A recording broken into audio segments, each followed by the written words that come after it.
introduced to the woman's mother and to her children. Observing that the entire family was depressed, Gudo asked, what was wrong? My husband is a gambler and a drunkard, the housewife told him. When he happens to win, he drinks and becomes abusive. When he loses, he borrows money from others. Sometimes when he becomes thoroughly drunk, he does not come home at all. What can I do?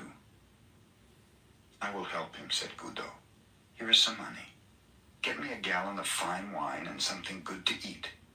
Then you may retire. I will meditate before the shrine.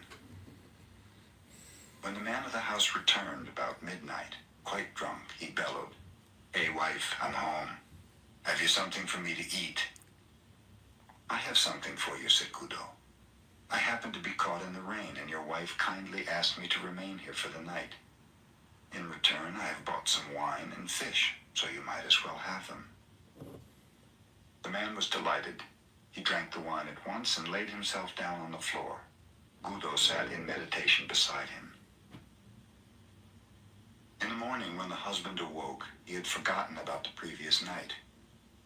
Who are you? Where do you come from? He asked Gudo, who still was meditating. Yes, I work for the federal government, and I have for 14 years. So I know a little bit about the federal government, and before that I was in the military. So I know quite a bit more. Everything in this life is impermanent, he explained. Life is very brief. If you keep on gambling and drinking, you will have no time left to accomplish anything else, and you'll cause your family to suffer too. Years. The perception of the husband awoke as if from a dream. You are right, he declared. How can I ever repay you for this wonderful teaching? Let me see you off and carry your things a little way. If you wish, assented Gudo. The two started out. After they had gone 3 miles, Gudo told him to return. Just another 5 miles, he begged Gudo. They continue on. You may return now, suggested Gudo. Another 10 miles, the man replied. Return now, said Gudo when the 10 miles had been passed. I'm going to follow you all the rest of my life, declared the man. Modern Zen teachers in Japan spring from the lineage of a famous master who was the successor of Gudo. His name was Munan, the man who never turned back.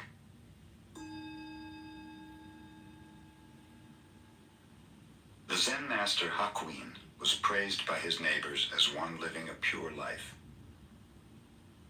A beautiful Japanese girl whose parents owned a food store lived near him. Suddenly, without any warning, her parents discovered she was with child. This made her parents angry. She would not confess who the man was, but after much harassment, at last named Hakuin. In great anger, the parents went to the master. Is that so? Was all he would say. After the child was born, it was brought to Hakuin. By this time he had lost his reputation, which did not trouble him. But he took very good care of the child. He obtained milk from his neighbors and everything else the little one needed. A year later, the girl mother could stand it no longer. She told her parents the truth, that the real father of the child was a young man who worked in the fish market. The mother and father of the girl at once went to Hakuin to ask his forgiveness, to apologize at length, and to get the child back again. Hakuin was willing. In yielding the child, all he said was, "Is that so?"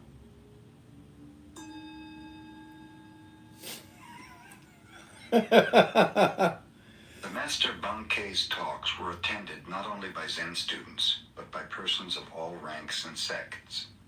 He never quoted sutras, nor indulged in scholastic dissertations.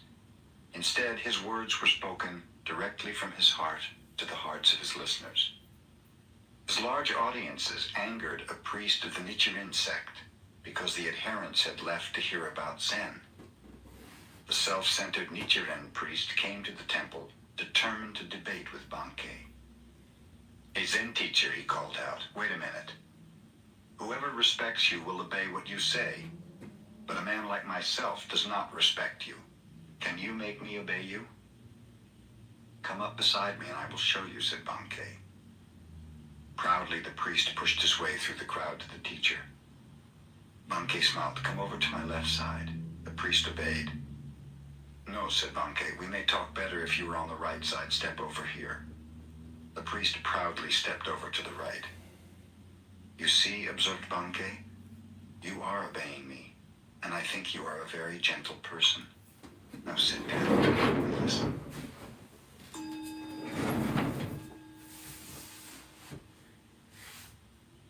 Monks and one nun who was named Ishun were practicing meditation with a certain Zen master. Ishun was very pretty, even though her head was shaved and her dress plain. Several monks secretly fell in love with her. One of them wrote her a love letter, insisting upon a private meeting. Ishun did not reply. The following day, the master gave a lecture to the group, and when it was over, Ishun arose. Addressing the one who had written her, she said, "If you really love me so much, come and embrace me now."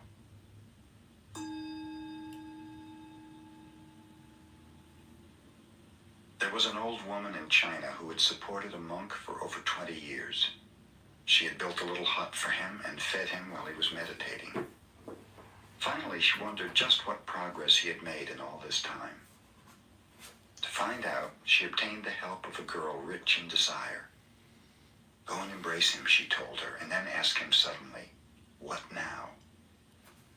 The girl called upon the monk, and without much ado caressed him, asking him what he was going to do about it. "An old tree grows on a cold rock in winter," replied the monk somewhat poetically. "Nowhere is there any warmth." The girl returned and related what he had said. "To think I fed that fellow for 20 years, exclaimed the old woman in anger. "He showed no consideration for your need, no disposition to explain your condition. He need not have responded to passion, but at least he should have evidenced some compassion." She at once went to the hut of the monk and burned it down.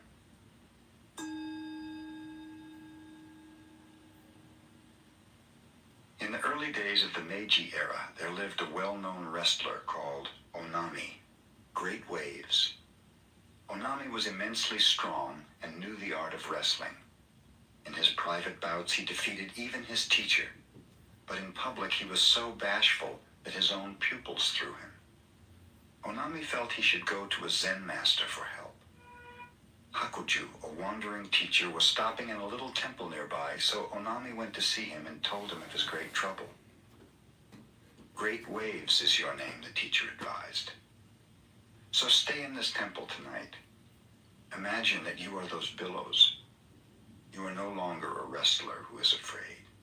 You are those huge waves sweeping everything before them, swallowing all in their path.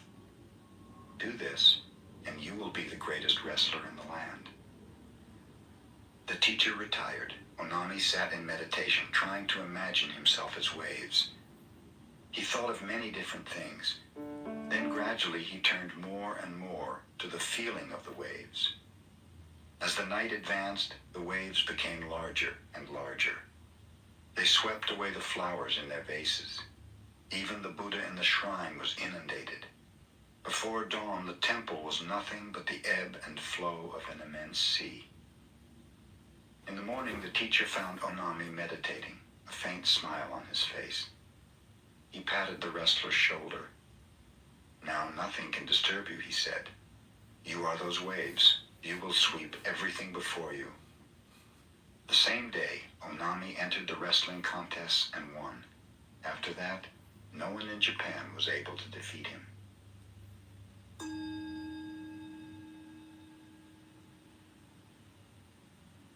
Ryokan, a Zen master, lived the simplest kind of life in a little hut at the foot of a mountain. One evening, a thief visited the hut, only to discover there was nothing in it to steal. Ryokan returned and caught him.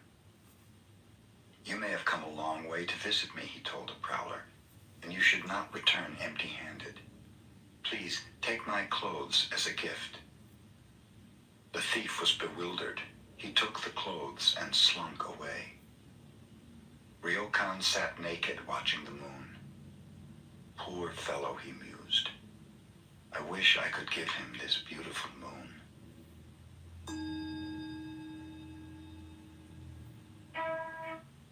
The Zen master Ho Shin lived in China many years. Then he returned to the northeastern part of Japan where he taught his disciples. When he was getting very old, he told them a story he had heard in China. This is the story.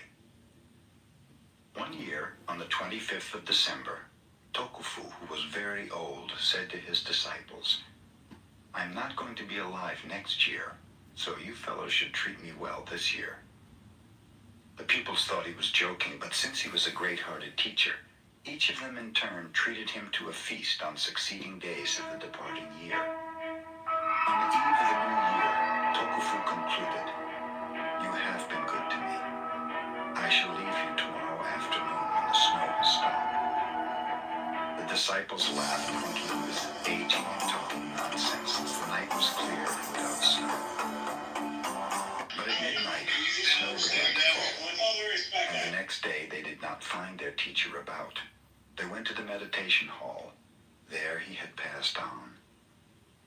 Hoshin, who related this story, told his disciples, "It is not necessary for a Zen master to predict his passing, but if he really wishes to do so, I am willing.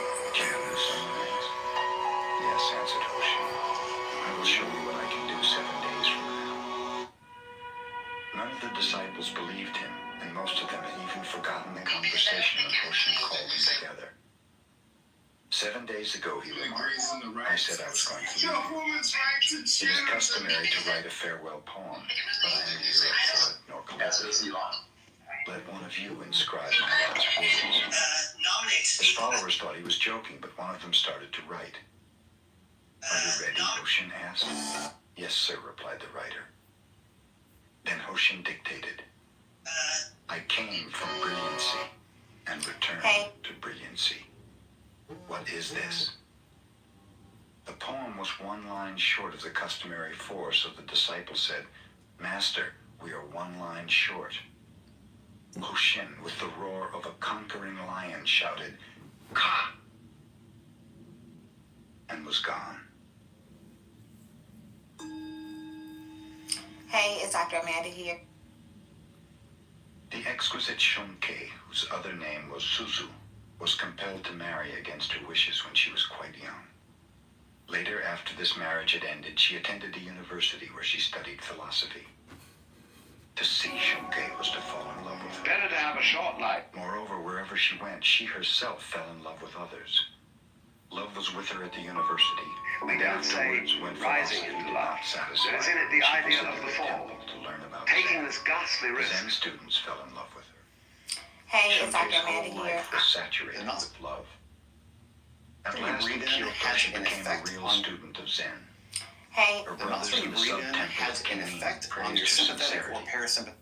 One of them proved to be a The congenial muscle you spirit breathe in and has assisted an her in effect the on your mastery of sympathetic Zen. or parasympathetic nervous system. Sounds crazy. The abbot of Kinnin, Hey, it's Mokura, Silent Thunder, was severe. He kept the precepts himself and expected his priests to do so. hey, it's Dr. In modern This Governor Japan, Pri- whatever zeal these priests have This lost Governor for Pritzker has Buddhism, not only doubled they seem to down have on gained for taking policies that make wives. it virtually impossible Mokure for used law to take a enforcement to broom work and with chase ICE the to women remove away when he dangerous found them in any illegal of his immigrants temples. from But our the more streets, but he wives has he also swept directed out, our the state more law seemed to come enforcement back. to obstruct federal In this law. particular temple, He has the done wife of the head everything priest but became roll out jealous the of red Shonkei's carpet for earnestness illegal and beauty. immigrants, all while tying Hearing the the hands students of law praise her enforcement serious behind her Zen made back. his wife squirm and itch. Finally, she spread a rumor about Shonkei and the young man who was her friend. As a consequence, he was expelled, and Shonkei was removed from the temple. I may have made the mistake of love, thought Shonkei, but the priest's wife shall not remain in the temple either if my friend is to be treated so unjustly. Shonkei the same night with a can of kerosene set fire to the 500-year-old temple and burned it to the ground. In the morning, she found herself in the hands of the police.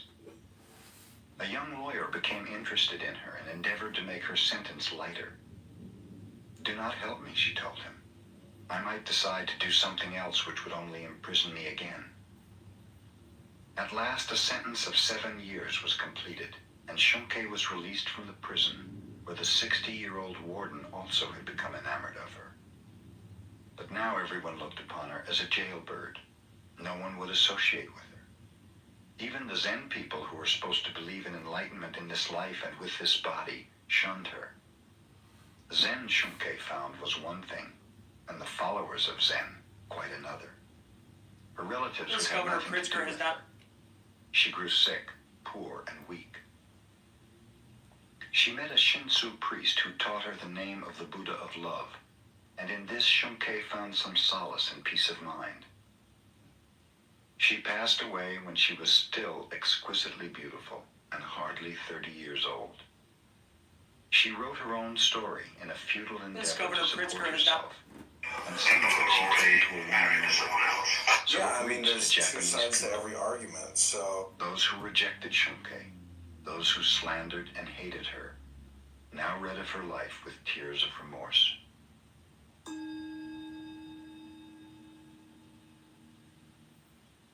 In Tokyo in the Meiji era, there lived two prominent teachers of opposite characteristics. One, Unsho, an instructor in Shingon, kept Buddha's precepts scrupulously. He never drank intoxicants, nor did he eat after 11 o'clock in the morning.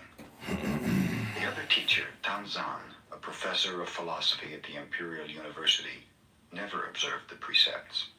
When he felt like eating, he ate, and when he felt like sleeping in the daytime, he slept. One Yeah, day, I mean, Unsho visited Governor Tanzan, Pritzker who was has not only drinking doubled wine at the down. time. Not even a drop of Democrats this religious afternoon touched decided the rather than tongue of construct legislation to Hello, solve brother, problems in Tom. Illinois like our $3.2 billion budget hole, I that never they would drank, complain with explained 5 Unsho non-binding solemnly. resolutions about the President Well, Trump's then, it does not drink administration it, not even actions. human, said What is Tanzan. interesting is they have no authority Do you and they're in mean to the call wrong. me inhuman just because I do not indulge in intoxicating liquids, exclaimed Unsho in anger. Then if I am not human, what am I? A Buddha, answered Tanzan.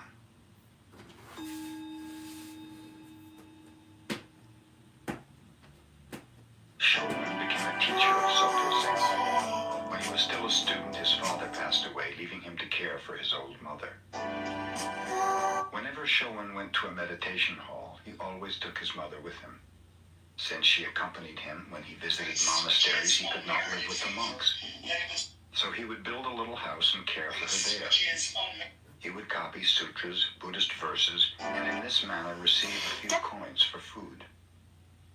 When Shogun brought fish for his mother, people would scoff at him, for a monk is not supposed to eat fish. But Shogun did not mind. His mother, however, was hurt to see others laugh at her son. Finally, she told Shogun, "I think I will become a nun. I can be a vegetarian too." She did. But it's the And they times studied. of people believe more and more that they should stay in their land. I mean, you got that across the world that people want. For some reason, like you were saying, blacks and stuff. That Yeah, the blacks thing is- wanna- The thing is wanna with that, leave their home, refugees. they feel Yeah, like- but they don't. And why is your head of state the crown of England? Why is the king like on your money in Canada? It could be the USA. Come on. You know, fun fact. You know, England or Canada is part of England. Yeah, we're having a big issue now because of Trump's policy. Okay, well we know. Hold on, let me land. resolve Let me that. land. David, let me land, Sorry. please. Yeah, let me land. I'll be short to the point. Please do. Right now, what we're having is an issue of, how Trump is putting everybody on planes to India and Mexico and everywhere else. So now they're crossing over the border to Canada, hiding here. We don't know where they are, but everyone is running here now, running over the border. So we have to. We should find them and arrest Oh, well. That's great news. We don't have the planes that you guys have to fly people up together and That's too. ship them Don't have around. it. We don't have the airport. Oh, well. The only thing you have more than us is maple. Facts. That's why we're so sweet and friendly and kind. Oh, you done. I gotta taste a couple Canadian girls. That's facts. But the thing is, right, Boo? At the end of the day, please just let it be what it is. Boo, respectfully, right? If y'all are, cause look, y'all have allowed this sort of situation, right, where there's a lot of immigration that has happened to Canada on a level that is not really seen in a lot of nations. So this should be something that's normal, if you ask me. You know, everybody going up to Canada. Canada's already got its borders wide open, right, for a lot of specifically Pajeets, right, to come in and fucking curry up the entire fucking place. You know, so that's how we sort of see it. Who's the next prime minister in Canada? Right now we're going through the elections now. We don't have anyone. Our prime minister resigned. Wait, he said that the N-word. David, you've been complaining about me saying the N-word for the last couple of hours. No, I'm not complaining. I'm just saying. I'm just noting it. That's all. Okay, write it down. Don't say nobody. Just write it down. You know, that's crazy to me. You know, so many of these damn Canadians want to be getting up in the middle of our business during election cycle. Yeah, you don't even have a prime minister. Why the fuck are you worried about what's going on with us and y'all don't even have a prime minister? Exactly. Are y'all okay? This is what I'm saying. Y'all need to check your motherfucking priorities. Listen, we need to eat as well, okay? Groceries are going up. Just trying to feed my family, bro. Bro, stop giving them kids them gender hormones. Yeah, hold on really quick. What's your name? Boo. I agree with you. And you know, people were saying, oh, Trump said he was going to lower the price of groceries. He also said he had a conversation and he doesn't know why corporations are allowed to do what they're doing. We got to go back to the drawing board and understand that these people that own businesses, if they're not for the promotion of the people in their country and the well-being of the people in their country, that they should not be in business. We have to stop spending money where we think that they are fucking us over. I don't shop at Walmart. People think I'm crazy. I don't step foot in a fucking Walmart. They treat their employees like shit. They are fucking assholes. I don't fuck with Walmart. And if we start doing that, the companies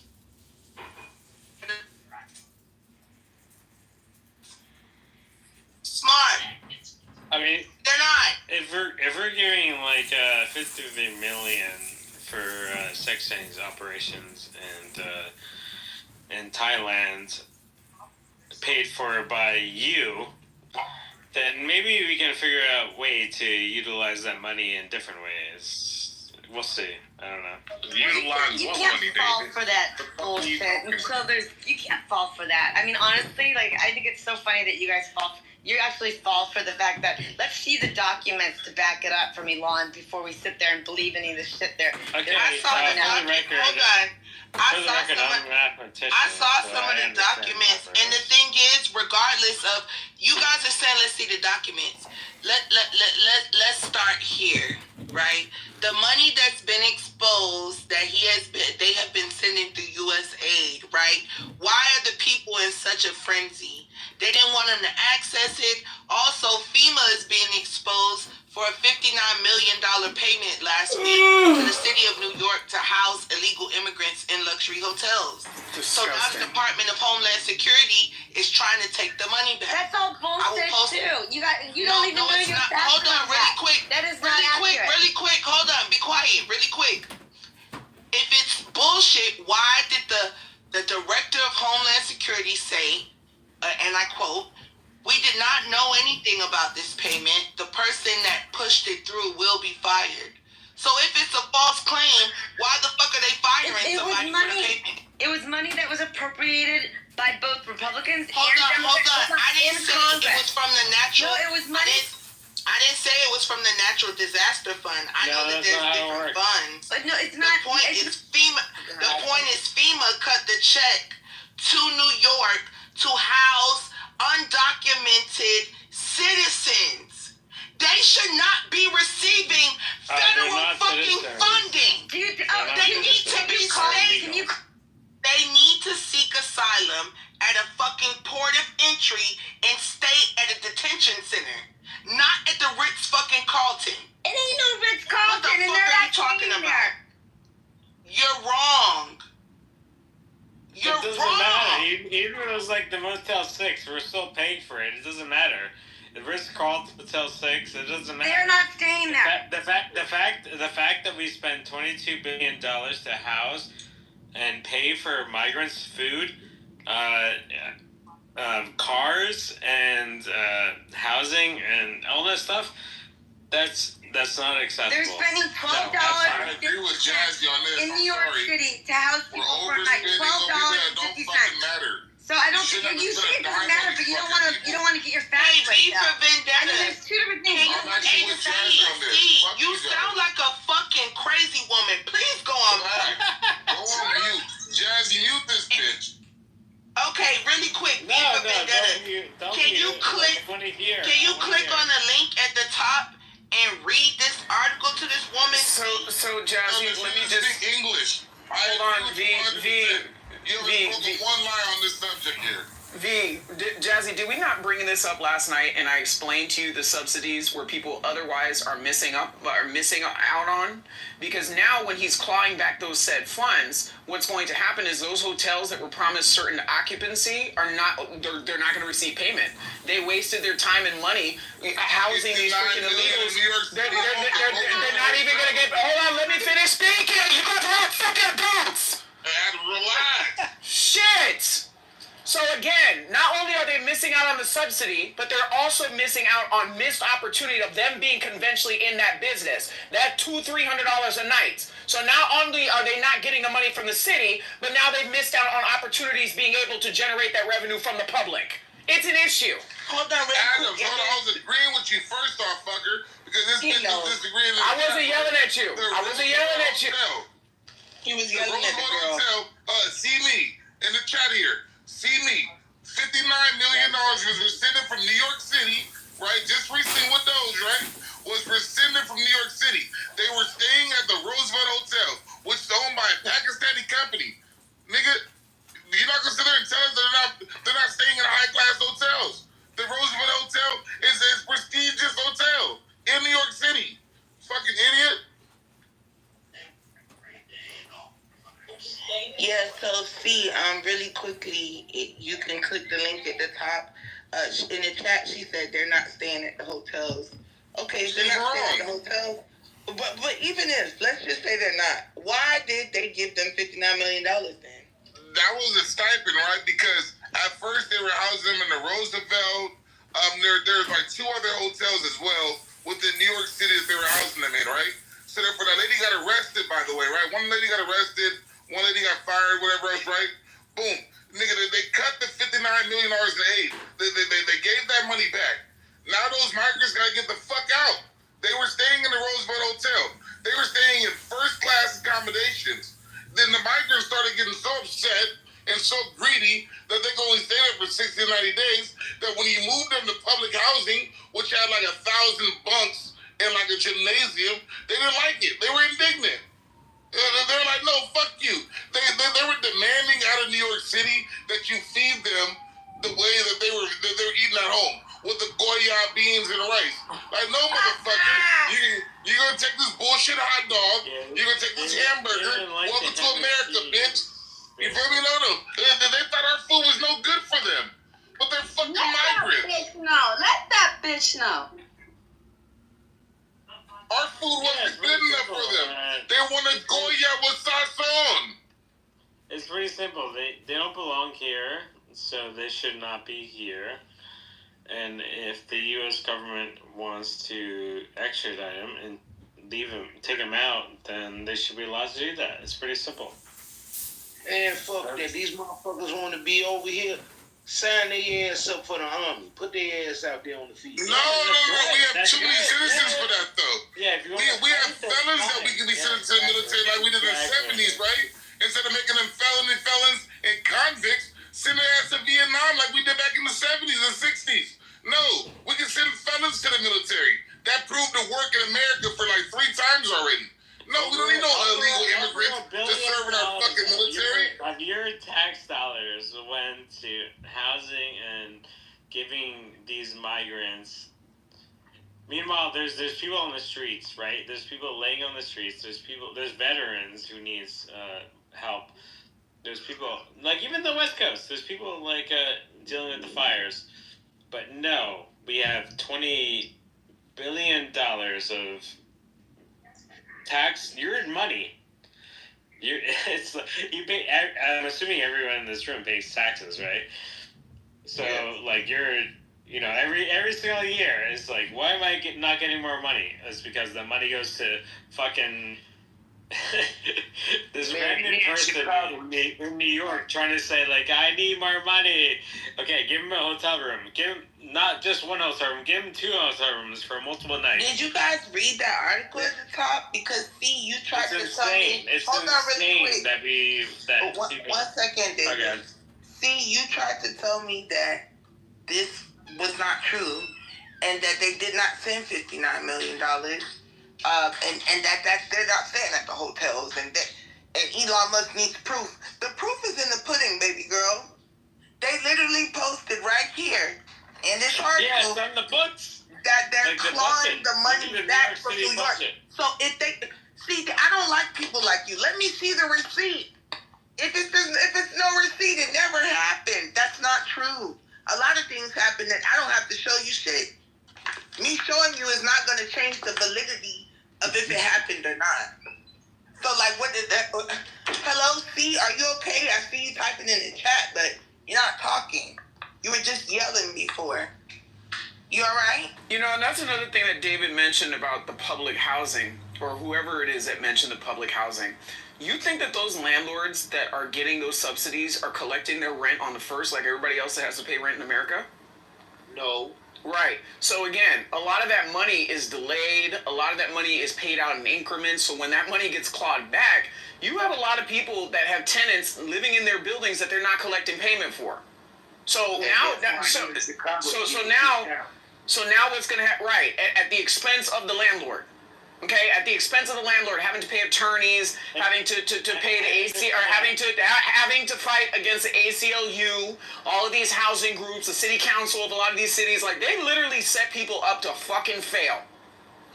Yeah, and Dr. Adams, like, I know everyone loves to hate the landlord, but at the end of the day, like, if you own a block in New York City, which is extremely expensive, it probably costs him, I don't know, a couple $1 million per month.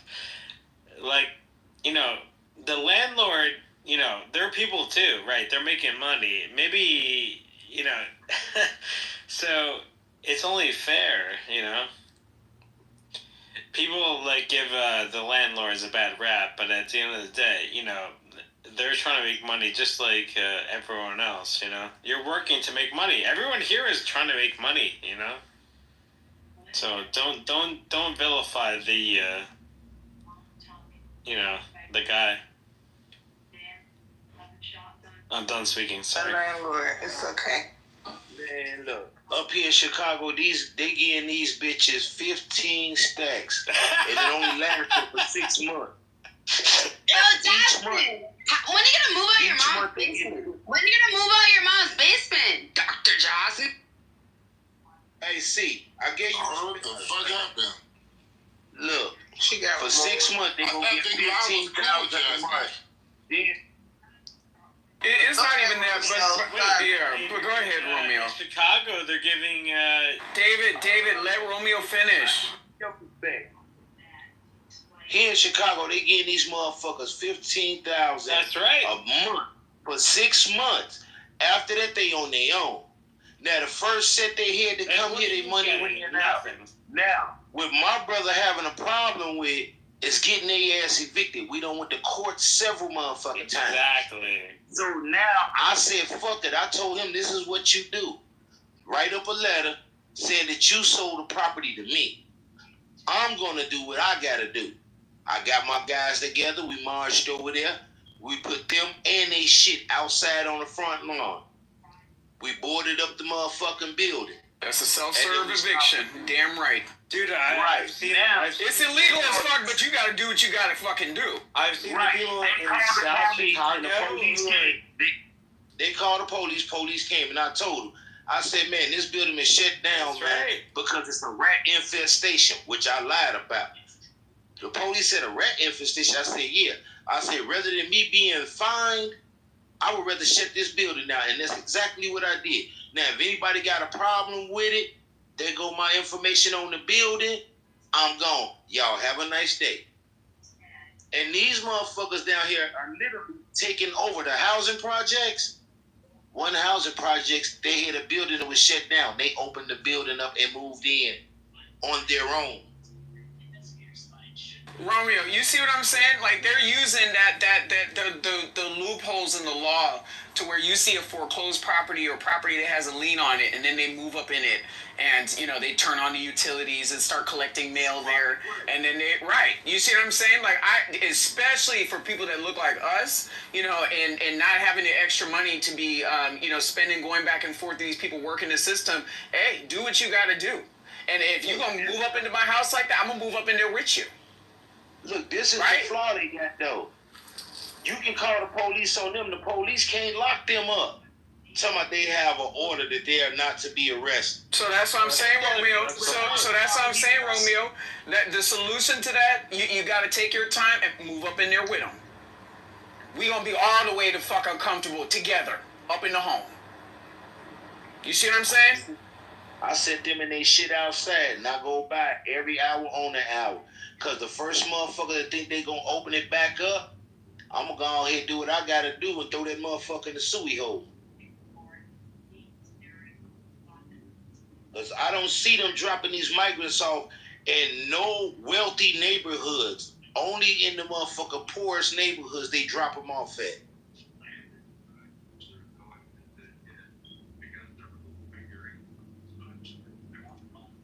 Well, now they're dropping them off at the Ritz-Carlton, and the white people don't like it. It's only when the white people stop liking stuff that change is made. It's not just white people. I know, I'm just saying they're getting into the luxury shit that white people can't get into. So they're pissed off. It's a problem. Yeah, they gotta go. Like people pay money, to go up in there and have timeshares and stuff like that. Like people not just going up in there just to stay in hotels. Like some people, Ritz-Carlton has residences. Yes. Attached to some of the hotels. People live there. And they're putting them, if you ask me, those are the units they're putting them in. They're not going to put them in a unit they could be renting out every night. You know what I mean? Well, you can't do that. You ask me. All right. I see what you're saying, but you can't legally do that. I mean, not without the owner's permission, but you can't legally do it. I think we got to look into New York.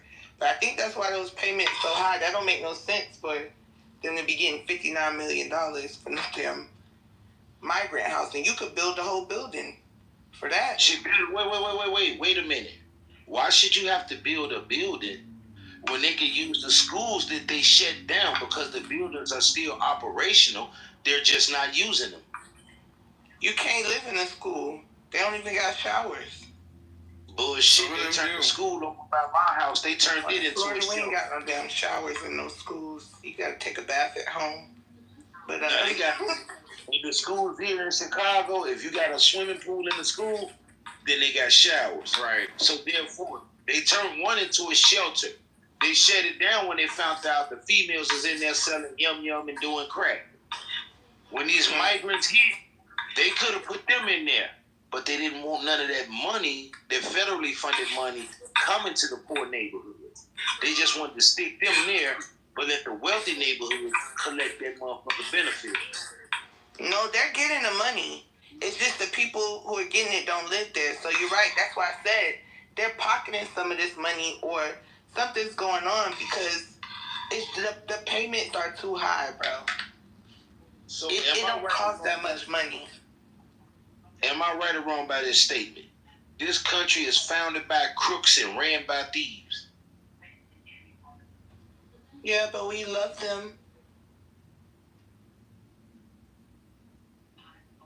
Not me.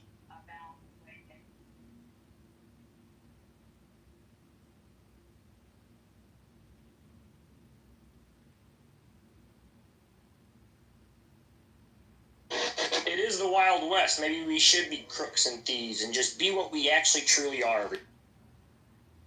The world has goodies and we are robbers. Let's go take it. No, that's why God came. Jesus came. To make us better people. Hey, but is it not the work of Jesus to take away the wealth that lets the evil be evil? And besides, Jesus said, turn the cheek. Yeah, I'm going to turn the cheek. But when that elbow come around, I ain't responsible. Well, do you remember when he threw the tabernacles over, the giant golden tables? That was in protest of their massive power.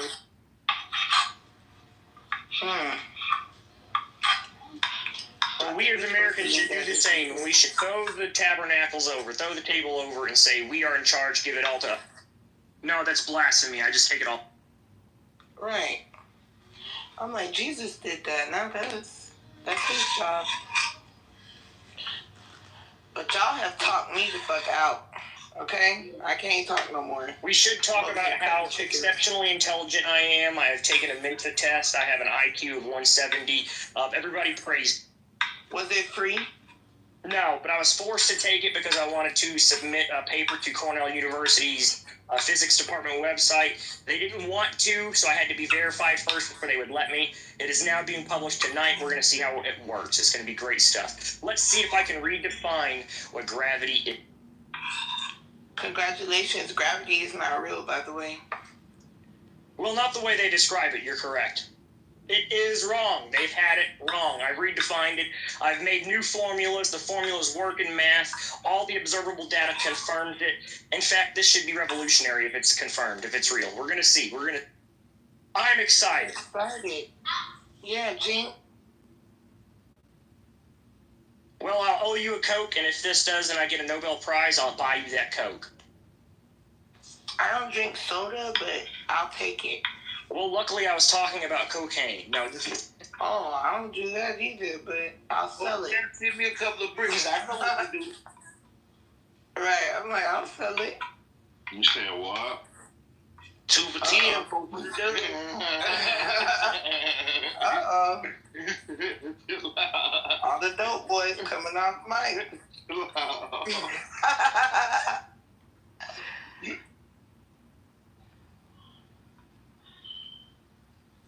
All the dope boys are coming off the mic. It's 3 o'clock on the dot. They need a crack rock. Open the spot. Hey. I'm cutting up chicken, y'all. I'm so sorry. I'm about to try to make some buffalo chicken dip. Oh, shit. I'm bored. No, don't do that now. Hey, they said, help the needy, not the greedy. And I just want a little bit, so I am the needy. Mm-hmm. What does that mean? Nothing, David. Oscar, I don't know what you want to do, but I'm tired of talking now. Y'all got to talk.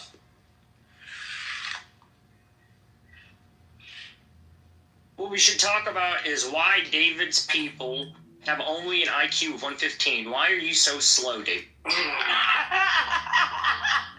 Who is this people? I don't know. I thought he was Jewish. If he's not, well then, you know what? Whoever the next Jewish person is in the room, that same question is applied. He is not Jewish. But I am. Fuck you. David, you want to tell them what you are? Or no? I thought he was a man. He is.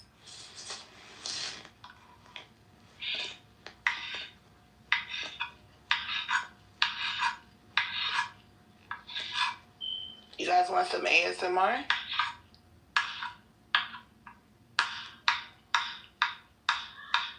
Well, all I know, boy, it's some crazy motherfuckers in this world.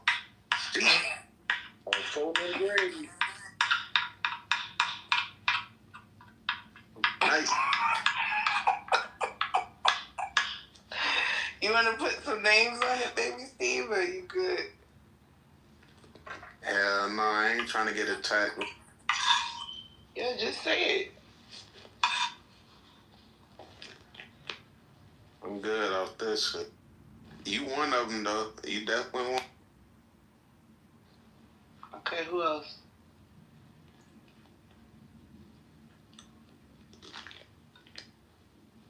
Who else, nigga? I'm not the right guy to be speaking on this stuff. Oh, because you about crazy, too.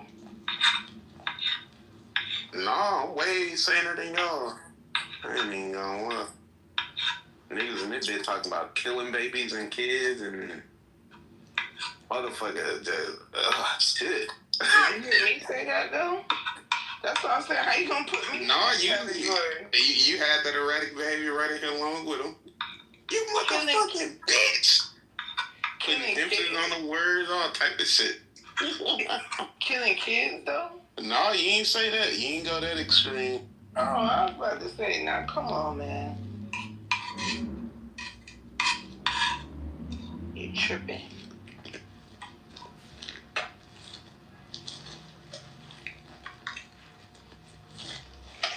They got Layla sitting in the goo. Who? Layla. She's sitting in the goo. Who is that? One of the biggest feminists on the Oh, she wouldn't like that I'm cooking, huh? Probably not. Yeah. She can sit in my goo. You shouldn't be cooking. That's very sus. Yeah, only men should cook. They cook better anyways. Men I kind of do legitimately thought everything somebody was better. playing table tennis in the background. Men kind of You do gonna everything drag better. me into your mess, boy. Hmm? OPD is dragging me in your mess. Don't do that. What you talking about? I'm gonna hurt you, boy. You found me. Whoa. Are you a feminist? I'm me. I'm a Layla. That's what I am. Don't worry about it, homie. I got you back. That's something the feminists will say. Is that a boy? It's who a boy? You know a female Alright, voice never mind. when you hear. I don't know. It sounded like a dude making a girl voice. I wasn't too sure for Trans woman. Yeah, that's real ignorant. My name is Layla. Can you read? No, this is No, definitely. it still Is sounds like something it. wrong with your hearing? No, there's something wrong with your voice. You're What's definitely wrong trans. with your hearing? That's a woman. Something wrong with your hearing? Men. I'm not a trans woman. Y'all are idiots. No, this is definitely a trans. Bro, I'm wrong for you. Y'all Crazy. I'm gonna ask This is you. why I don't get on stage with these fucking I weirdos. see you out now. My bad, Layla. I can't hear you. What you say? My bad. I said, My I'm bad. sorry. They're being wrong right now. Oh, I see. I'm gonna mute up because I don't got time for this dumb shit.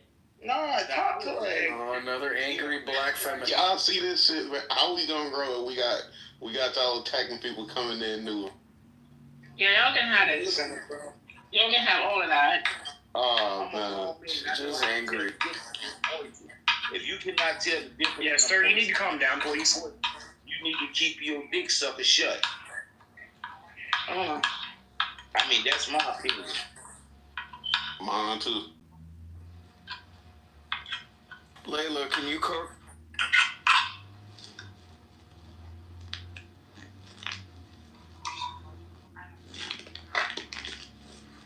Y'all gotta give her a chance to get comfortable with the room, man. She don't know what goes on. She the one came over here yelling Y'all at too us. aggressive. Wait. I wasn't talking to you. I was talking to Stevie. Coochie is exactly right, because James is what disrespected her coming in the room, which was bogus as fuck. It was James. How did he disrespect I her? accept fault. It was. He said, is that a boy? That was a fair question. And I It's Clubhouse. mostly said it because your PTR, not actually your voice, but You didn't I ask didn't just nobody hear your else. You didn't ask nobody else that question. Because he knows. Is that racist bastard, Pepe? Because that's what that sounds like. Who? yes, I am. Nah, he was in the room earlier though. Yeah, okay, got That's you. You not the same motherfucker No, I got I am into it Pepe. with. And you're the same bastard I got into it with. Yeah, you're the same bastard I got into it with in the freeze room. Yeah, that's the same piece of shit. Oh, no, racist. y'all got That's me why you up stand all here that with shit. with this dude. Oh, You think I'm oh Pepe? hell That's great no. shit. Now your dumb ass makes sense now. You fucking racist piece of shit. Because Stop that's talking not to me. him. Y'all got me greened up with this racist nigga. What's wrong with Pepe? Yeah, can you stop lying to them? Nah, he said he was. And soon He's as somebody right. How is Pepe racist? That's crazy, bruh. How's Pepe racist?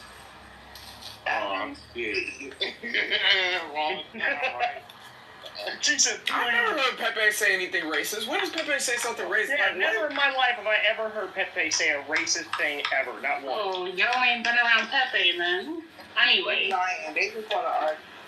I'm sorry. I'm the wrong person. I'm the wrong person to pick for that. I'm not going to be arguing with niggas on the app. The monologue about North American pavement apes is not racist. It is completely profound. Oh, he said that? You know he said that, nigga. You be saying it too. He's the person who I learned it from.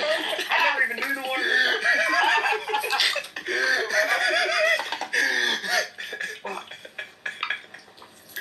I don't know what you're talking about, Jazzy. That's crazy. What are you talking about? I'm always on my best behavior around black women. Why you say black women like that? What are you talking about? I'm minding my business.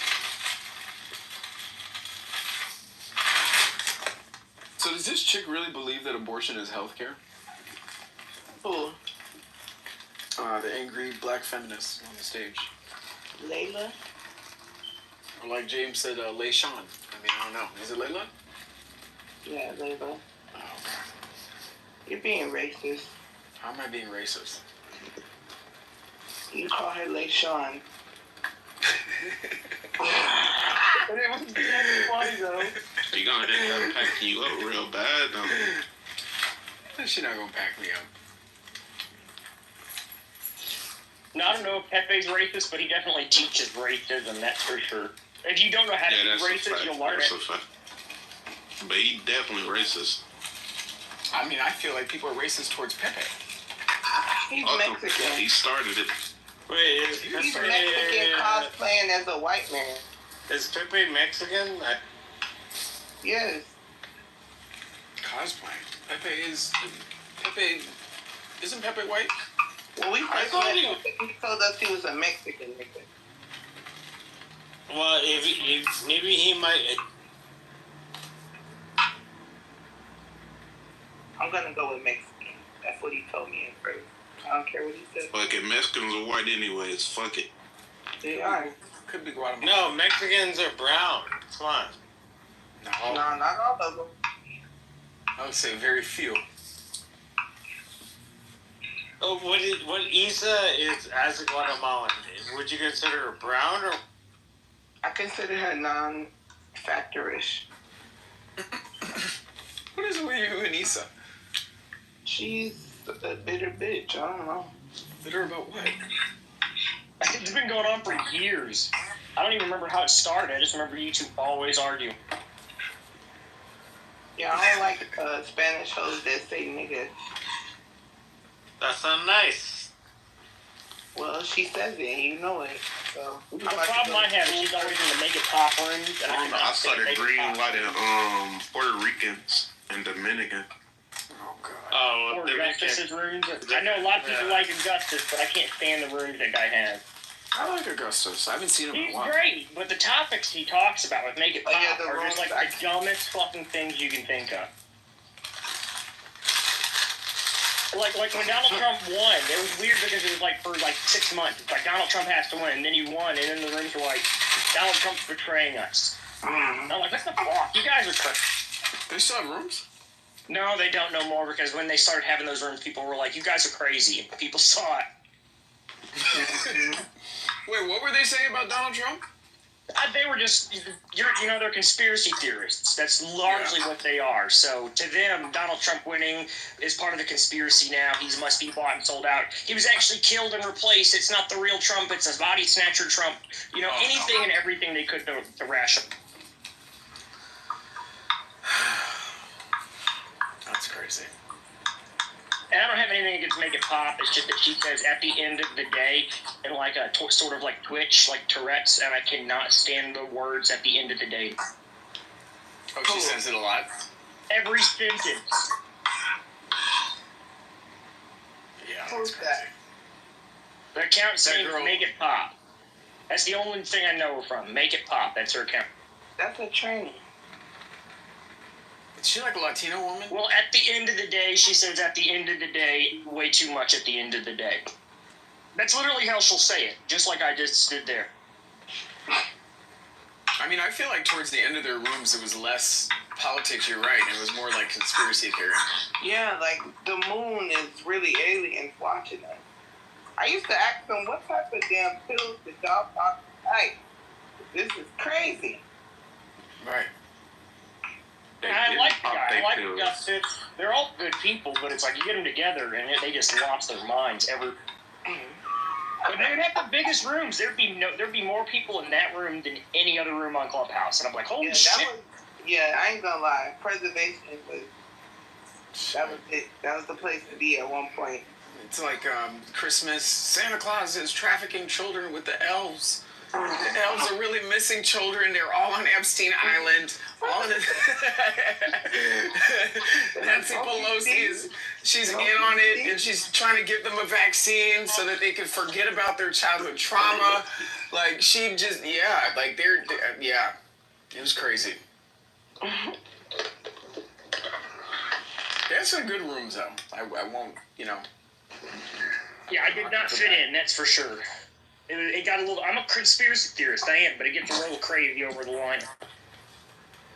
I enjoy it for the entertainment value. There's at some point where I'm like, if I want to hear this, I'll just turn on History Channel, and at least the guy with the crazy hair has a good voice to say. I mean, to me, even in my personal life off of this app, I don't even like listening to conspiracy theory because of this app. Yeah, you're right. When I hear somebody start spreading one, I'm just like, oh, God. Like, you sound like so-and-so from Clubhouse now. Exactly. And it's like, no. This needs to stay on the internet. Like, please don't repeat that to anybody. God, it's horrible. Yeah, a lot of houses left. Yeah, and the app is still functioning somehow. Still here. Still updating. Yeah, money are they getting? I don't see any ads. I haven't paid any fees. Sorry. Well, I just don't know how they pay their staff overhead. I don't know how they pay their servers to run. Any of it. How they pay their licensing fees for Google Play and Apple. How are they paying for these things? There's no ads on this app. None of us are paying anything to this app. So it's not selling your data, nigga. That's exactly right. They're selling your data to OpenAI, and OpenAI is mimicking you in the best way that it can. You are literally authorizing fake ghosts in AI version to be made. Now that's a conspiracy that's real that they should have talked about. I think it only takes 10 minutes of voice audio to mimic your voice. Paid by somebody. Can you hear me? Yep. Sorry, I must have lagged. Hello? No, you're good. So I think the real conspiracy is I think that they're being paid by somebody to have access to us, to basically brainwash us, develop content, or do whatever it is that they're doing, experiment mentally on us. I think that is the actual way that they actually make money. Yeah, there are definitely actors on here that try to fish for information. They'll come on here and be like, guys, we should, go attack the Capitol again, right? And you're like, oh yeah, we should listen to you, Fed. Like, they make it not obvious that they're feds. Like, remember Fred? Everybody remembers fucking Fred. Fred the Fed? Yes, we do. But yeah, and then they also are selling our data. Yeah, for sure. Definitely. Yeah, I mean, how else do you make a AI learn how to sound human without audio input? And the best way to get it would be from an audio drop app. Like Twitter does it with theirs. They audio drop app, and that's a powered drop.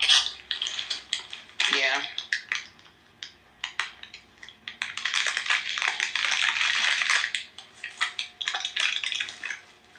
I need someone to come shred me some cheese, man. I don't feel like doing this. You cooking that Italian food? No. What do I look like? Mario? I don't like Brock either because I was looking up statistics earlier today, and I just wanted to know how many cases of domestic violence where the woman was the aggressor. And I asked a specific question, and it kept comparing it to men. And I was like, okay, I got it, but I just want to know what isolated statistics do they have for the women. And then it just regenerated it again, and it was the women against the men. So it's like, I'm not asking for that statistic.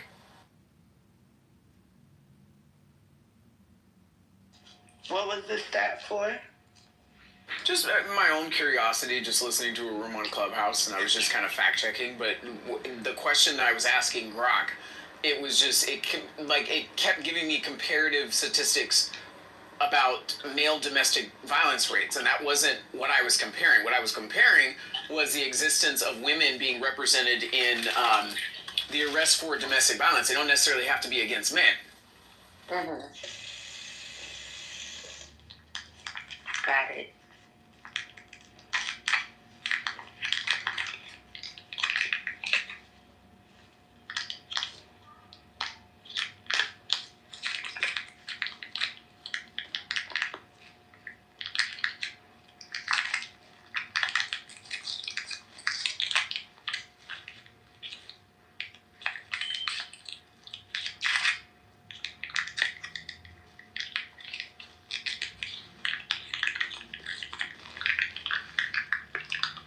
What the fuck have you got going on over there? I forgot I was weird. I just opened the package of cream cheese. My bad. Heard. My bad, Macaroni out the box. Nigga, I'm making buffalo chicken dip.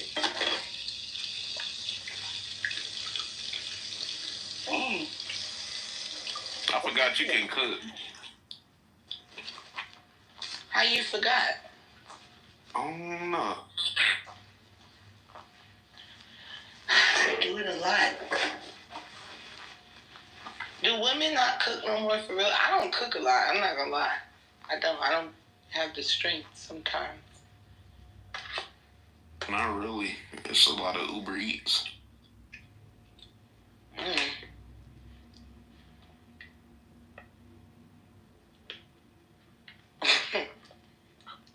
I do hear women say that too. They be like, I'm gonna DoorDash. I'm cheap. I'm not paying nobody to bring me no food that I could go get from down the street. That don't make no sense to me. And a lot of the restaurants now got like curbside where you could just stay in your car and they'll bring it out. I don't know. We've been waiting our whole lives for to just sit there and just order food, and we ain't gotta move. You know, like the Futurama shit. Oh, like shit come in your house without you even having to open the door. Mm-hmm. Down a tube, right? Right down the tube.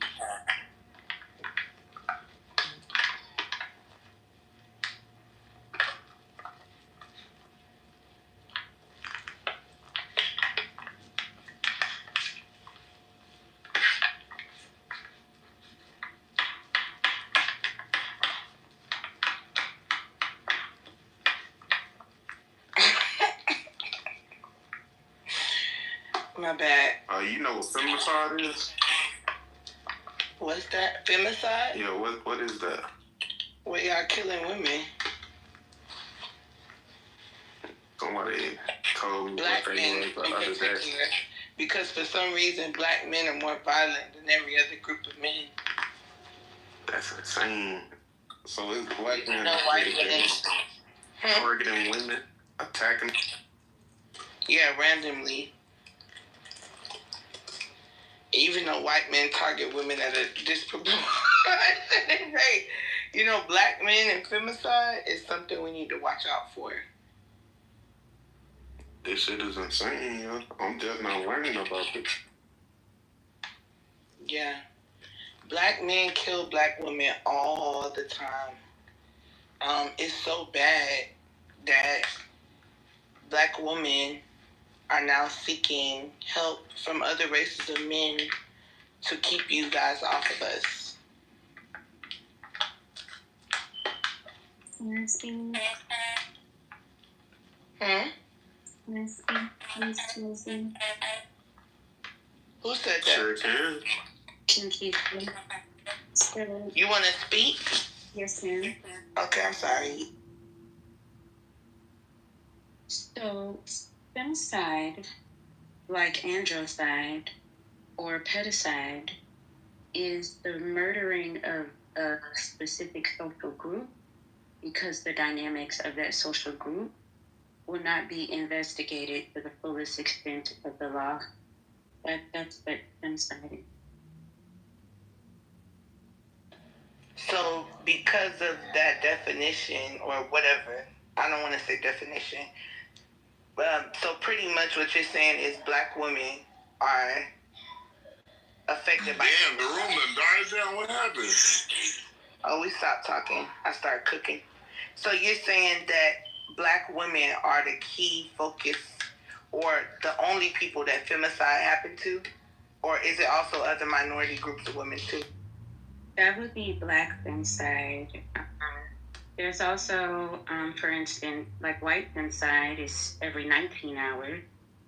And before the quarantine, it was every 25 hours. There's also, there's a Hispanic problem going on, Hispanic femicide. I think it's every 8 hours, but no, femicide in general is the concept that if I murder someone that won't be investigated, that I could get away with it. It's similar to androcide, which is larger than femicide in the U.S., and then pedicide, murdering children. Is this my nemesis right here, King Witch? It is.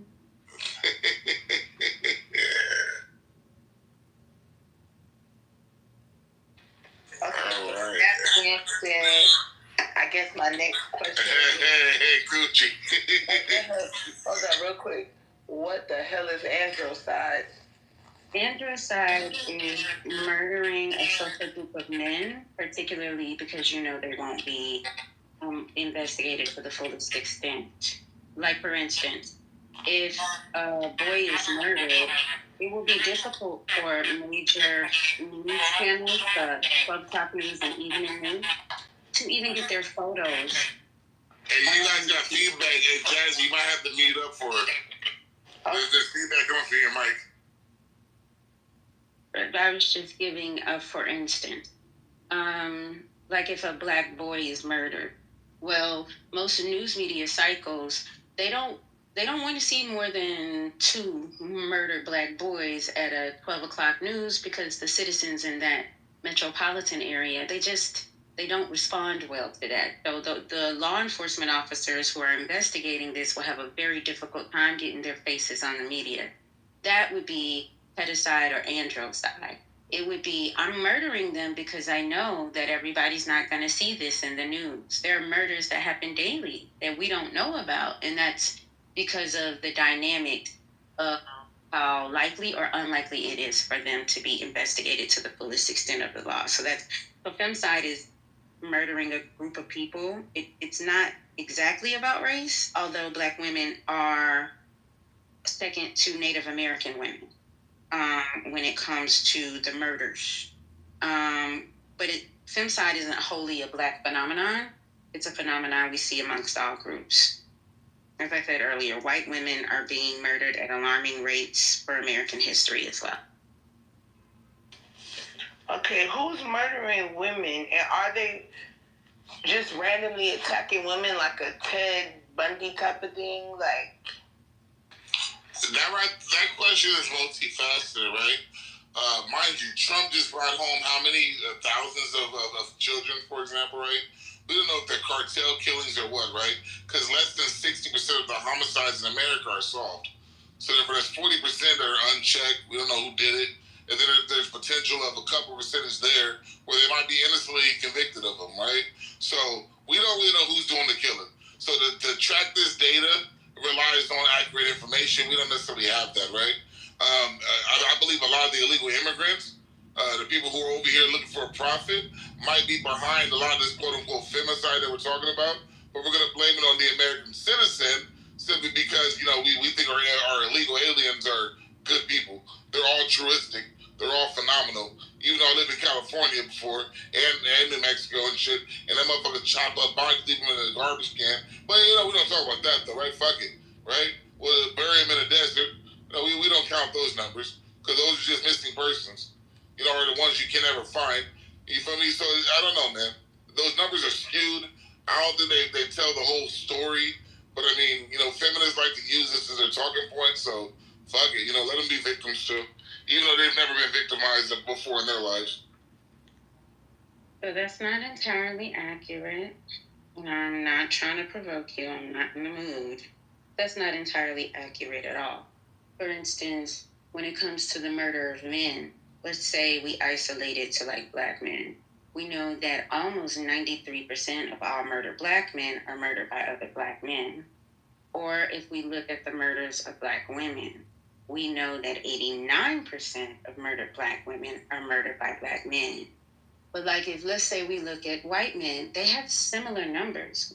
We just know that women, children, and men who are murdered are more inclined to be murdered by someone, a male of their own social group. Now I'm reading here right now, just personally is reading it, right? Now I'm on Statistica, Pew Research, I'm on FBI, whatever else, DOJ, all that, right? It says, now there's one of them I'm reading right now, right? The clearance rate for violent crime in the United States was 41%. The clearance rate for murder and non-negligent manslaughter was 57%. Okay?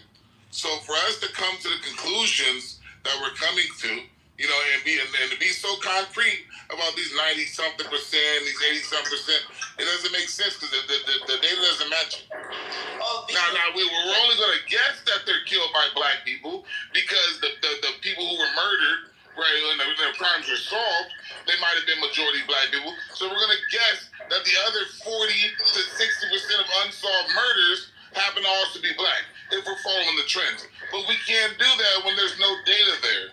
So that's why I'm saying the data is bullshit. Hold on.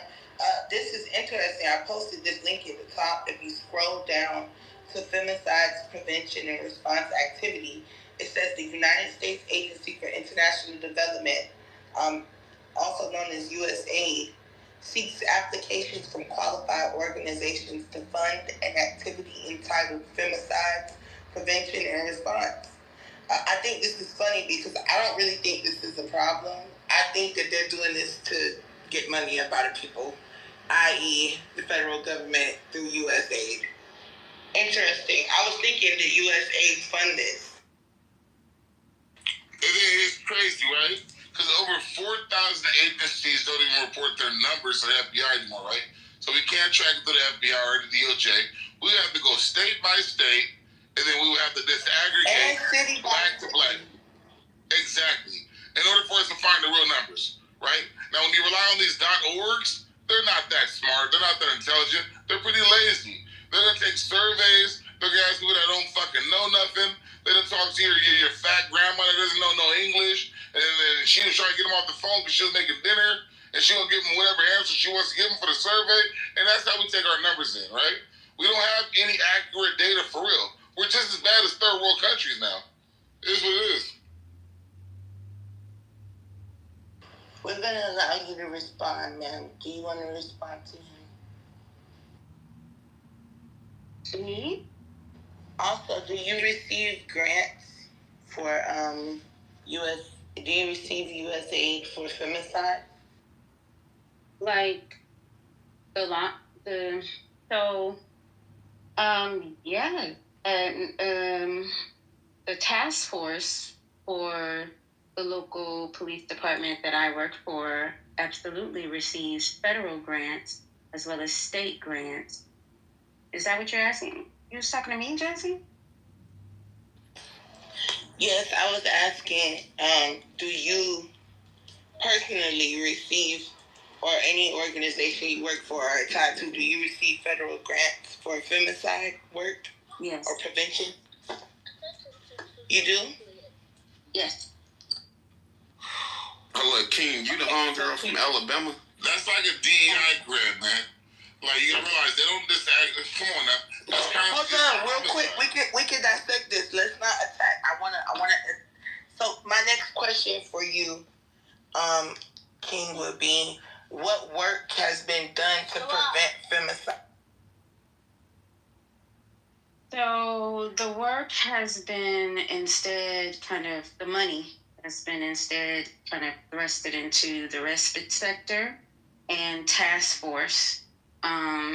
We really don't have a strong front line and preventative measures because we just have no idea how to attack a cultural dynamic.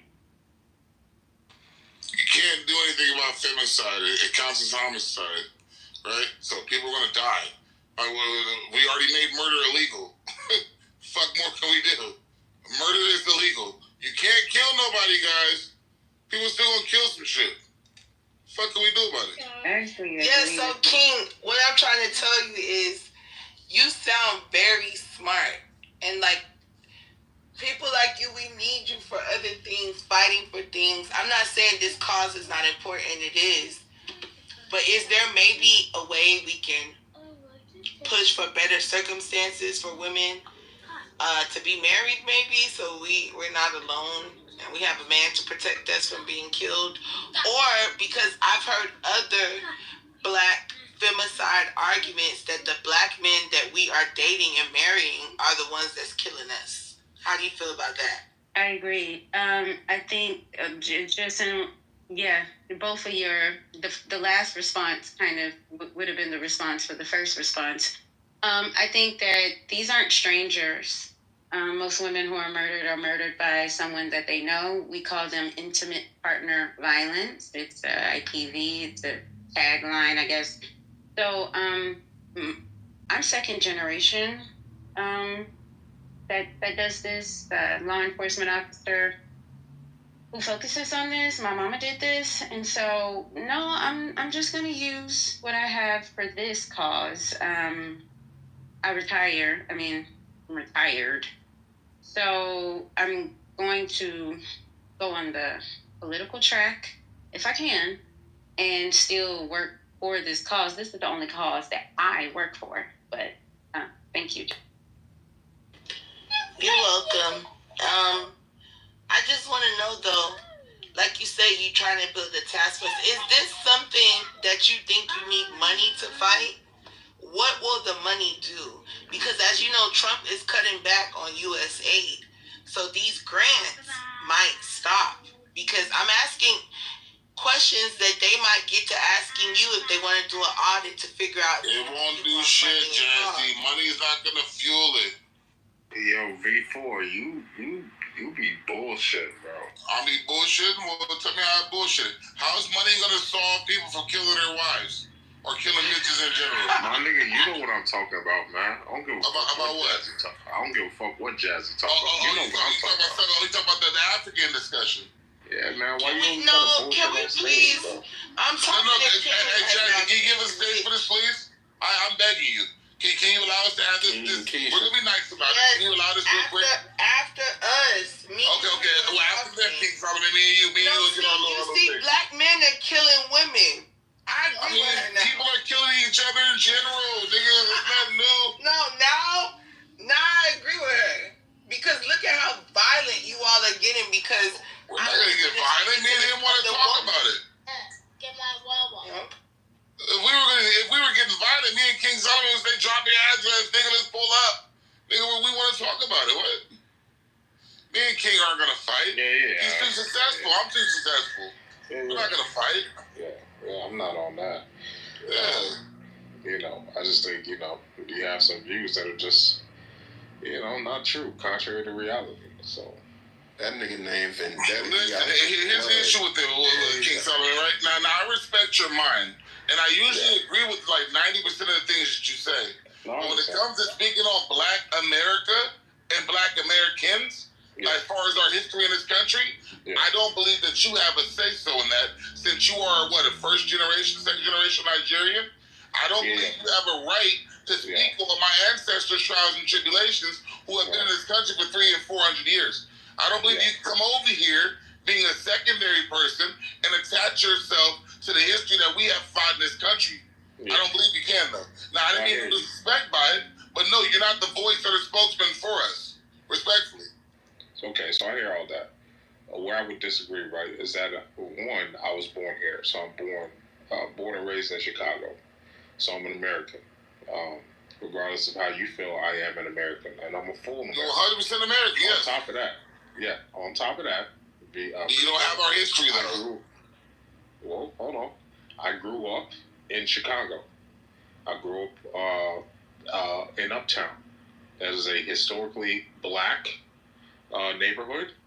I've said it plenty of times. The GDs ran my neighborhood. Shout out to them.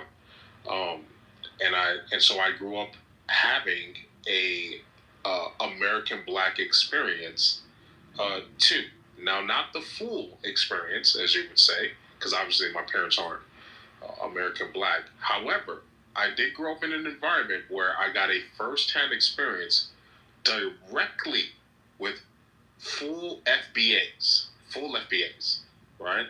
And so I don't think you can just dismiss, because Chicago is one of the very well-known areas where American blacks occupy a lot of the area, and so I don't think you can just dismiss out of hand what I have to say about growing up in that environment.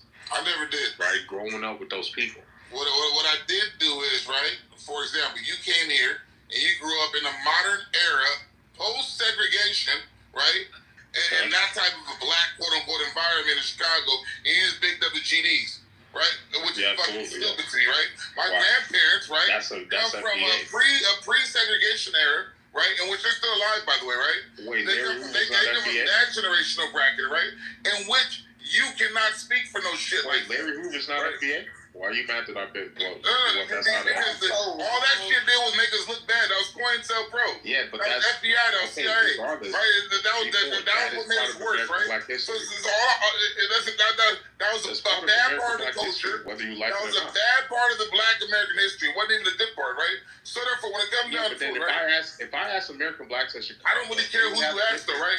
All I'm saying is, right? What you have to say about it. Bro, there's a lot of black people that are not for gangbanging and GD. I didn't say for gang. Who said anything about gangbanging? Who the fuck cares about Larry Hoover being a GD? Fuck GD, right? When it comes down to it, right? That's not our culture. This is what I'm saying. You'll never understand this because you're a new person. So you think our culture is gangbanging. It's crazy. Bro, I didn't say shit about gangbanging. You mentioned GD. Okay, what about it? That's growth and development. Right, what are we talking about here? Right. Anyways, bro. Yes, sir. Right. Yes, that's exactly right. Yes. Right. Okay. Yes, so all I'm saying is, yes, sir. And this is where you don't understand this at. That's exactly right. And this is where a disconnect happens. And a black man started it. Yup. That's exactly right. Hey, great. Okay, so stop acting like you don't know the entire. Because one black man started something, that means that represents the whole culture. I'm from Los Angeles, California. We don't got no GD out west. Right. That's exactly right. We don't got no GD out west. King Witch, gangs have done some good. That is exactly right. And this nigga trying to act so fuck GD. I'm from LA. Now what? No wonder. That makes a lot of sense. No wonder. That makes a lot of sense. They don't let the GDs on the dough. They don't let the GDs on the dough. Exactly. What the fuck is the GDs doing? We need to see if B4 is Mexican or something, because nigga, you sound like you part Mexican. Nigerian tell me that I'm not Black American. Fuck it. No wonder Tariq Nasheed goes to Hardy. We need to see if you part. I wonder why Tariq Nasheed, nigga. Well, where's your family from? I told you, Where's your family from, brother? You don't sound Black American right now. My family is the tribe. They are Nigerian, nigga. My family is the tribe that made you. That's why I said you can't speak for us. You better speak for the bullshit ass Inglewood niggas in Chicago, nigga that bang GD. Not the black ones, like the northern. Only speak for them niggas. Otherwise, shut the fuck up about black history, respectfully. What are you talking about? Again, like I said, you sound like you part Mexican. I sound like I'm part Mexican because I'm not praising a criminal organization. Part Mexican, yes. That is what you sound like. You sound like a Nigerian, nigga. Of course you would say that. Yes, of course. I'm the nigga. So black history started with GD. Black history started with GD. Thank you, King Solomon. American black history started with GD. Fucking idiot. That's too much. I'm bit vital. Y'all talking about all this GD shit. Why are you talking about Black American history, bro? Why are you talking about games? That's what I'm trying to tell him. Nigga got me. He thinks games is our history. He's fucking Nigerian. The point of the matter is, right? Because Jazzy, what I was laying out is where I grew up, right?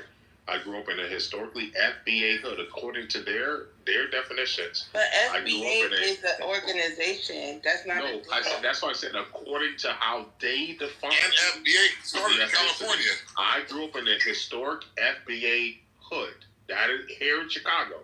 That is where I grew up. On top of that, the other uncomfortable thing he doesn't want to discuss is the fact that the first people off the boat were my tribesmen and women. No, they weren't. Yes, they fucking were. No, they weren't. It's documented. Yes, they fucking were. So what was the document? It's a bunch of Haitian people that went to Chicago. A Haitian man.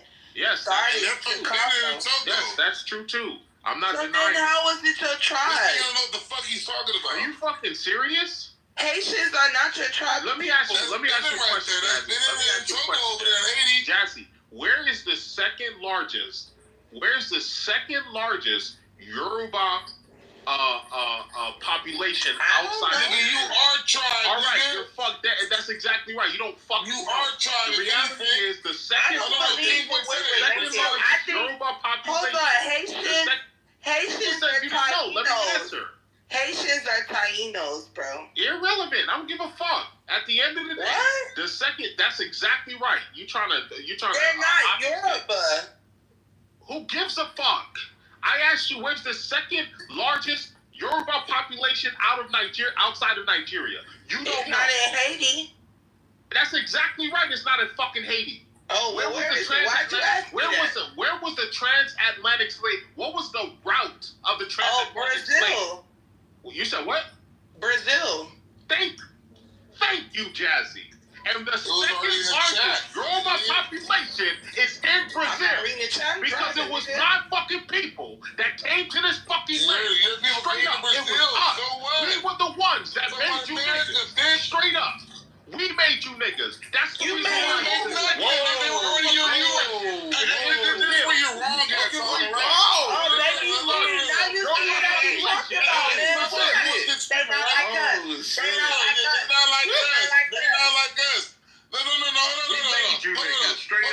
Once upon a time, all of us.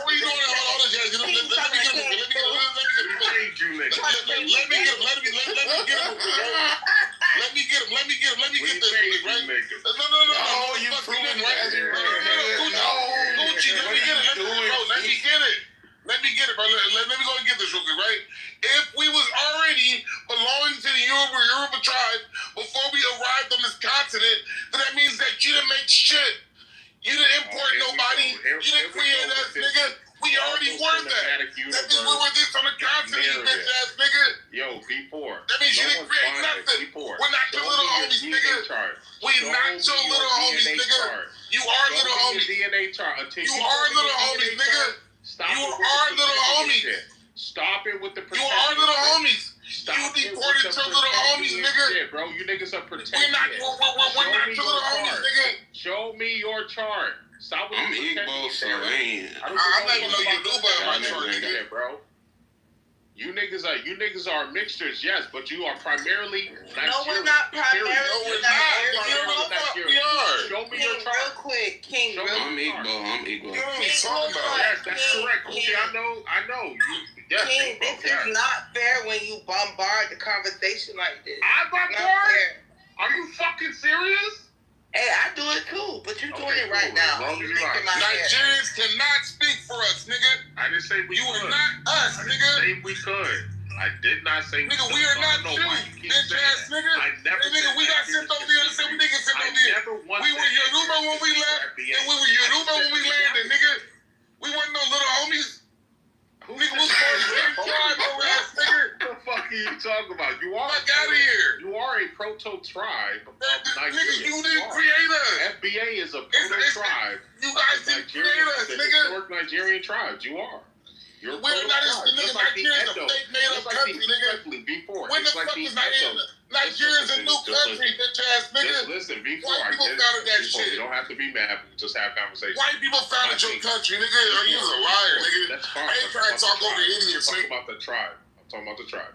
My Fuck thing the before tribe, is nigga. that you guys are okay, sir. Just please. My thing before is that FBA is like the Edo. The Edo people used to be Igbo. They broke off to create their own customs, ways, language, all of that good stuff. They broke off from the Igbo people and started to do their own thing. Nothing wrong with that. FBA is the same thing. You guys broke off from the original slaves that came here, and now you're doing. I have no problem with that, bro. Zero issue with that. I actually support it. I support American blacks as a native tribe to America. I have zero fucking issues with that. My problem is when folks like you try to make everything a hostile fucking situation. That's why I'm asking right there. Be quiet next time, a hostile situation. You can't speak for black Americans, nigga. You're not black American. I never. You are American, sure. You're African American. You're Nigerian American, nigga. Be quiet. Keep that tight, bro. Never said I. You're not no fucking FBI. I don't give a fuck how much. Nigga, I eat a whole bunch of Asian food my whole life. It don't make me Chinese, nigga. It don't make. I grew up eating Mexican food. I'm in the middle right now. This shit crazy. I never said I spoke for black people ever. Not one time. So don't say no we in your discussion. I never once said that. I don't know why you said we earlier. I never once said that. Nigga, I was listening. You said we. You cannot tell white folks or any other group of people about we black folks in America. You are a fucking Nigerian. Speak on Nigerian shit. Speak on outside shit, nigga. Hold on, B. You don't accept King Solomon even though he was born in America? No, I accept him as an American, but he's not no black American like that, nigga. No. Even though I was born here, even though I was he's American, yes. But he's not no FBA, nigga. That nigga is Nigerian American, nigga. I'm American. I'm foundational American. No, you're foundational Nigerian American, nigga. Foundational American Nigerian. I'm a fan. Whatever it is, nigga, be a fan then, nigga. You're not us. Foundational American. They not like us, nigga. I'm a That's fan. for you. So my thing, B, is again. There's no reason to be mad at me. I'm not mad, nigga. We don't give a fuck. Y'all niggas trying to claim us. We don't go around trying to claim you motherfuckers. Y'all niggas trying to cling on to us because nigga, otherwise there's nothing great about Nigeria. Okay, so there's nothing great about Africa but what the black America. That's apples and oranges. That's actually there's nothing great about Africa if there's no black America. Narrative. That is a name the achievements that you guys have. Nigga, name some achievements in Africa. That's a white. Name some achievements in Africa before black Americans. That's a white supremacist narrative. I would hope that you wouldn't be parroting. No, it's 100% the truth. The very same thing. The very same thing that they would tell Bavi. They would tell you the same. Your same nappy headed. Nigga, we're not the same nappy headed niggas. Tell you the same thing. We got Creole blood in us, nigga. We got Native American blood in us, nigga. We got European DNA in us, nigga. We're not the same haplogroup. We're not the same haplogroup. We're different. We're not the same. Show me your chart. Now, that's why I get the ground with VA right there now. Now, that's the difference. We're not the same, nigga. Our blood has been infiltrated and just it's so unoriginal to African shit now. That's not true. That's the And look, this is where I fuck with Dr. Umar, because Dr. Umar Johnson calls a lot of y'all out. Dr. Umar, nigga, what the fuck? Dr. Umar, respectfully, you're not more black than Dr. Umar. Nigga, I'm blacker than Dr. Umar. That nigga's a bitch. Johnson calls you niggas out here because what he'll say is, and he rightfully says this, every other group traces and connects their part of their culture back to black people of Africa. Traces all of their from Cuba, the Latin communities.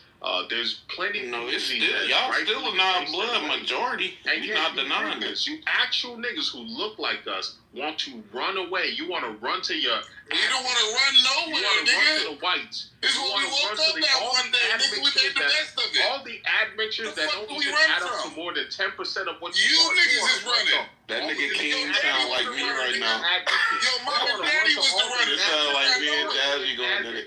And you don't want to be what you was the runner, nigga. We didn't run nowhere. You are a nappy-headed nigga. I'm not no nappy in a nigga, bro. You are a bell We not the same skin color. I was just saying that same shit. You are We not the same skin color. nigga, man. You are not We white. not the same haplogroup. We not the same phenotype. You are a bell pepper nose African. We are not That's a even the fact. same That's a phenotype. Bell pepper nose nigga. African, nigga. Look at my nose. Look at my nose. I'm a real We're not African. even the homie. same Straight up. Me phenotype. too, nigga. man. You're I got a big ridiculous. ass. I look at my shit. I got a big ass fucking Big belly. ass Hey, nose. that's why I like Nigga, EJ, that's who I nigga. am. I love EJ it. is a Nigerian, but EJ is I realistic, nigga. got the African head. EJ is a realistic Nigerian. African head. I love He's it. trying to be American so bad. Let Brother Black get in here. Let Brother Black got something to say. Go ahead. Yeah, I ain't been here long. I just heard a little bit of the crash out. I'm gonna just speak to the topic.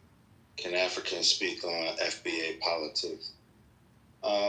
I think Africans or any black immigrant or anyone that's under the racial umbrella of black, they can be supportive of any FBA movements, but definitely not really speaking on it. They can be supportive, but we do have a distinct ethnicity, distinct culture, distinct history, as well as our DNA makeup is different.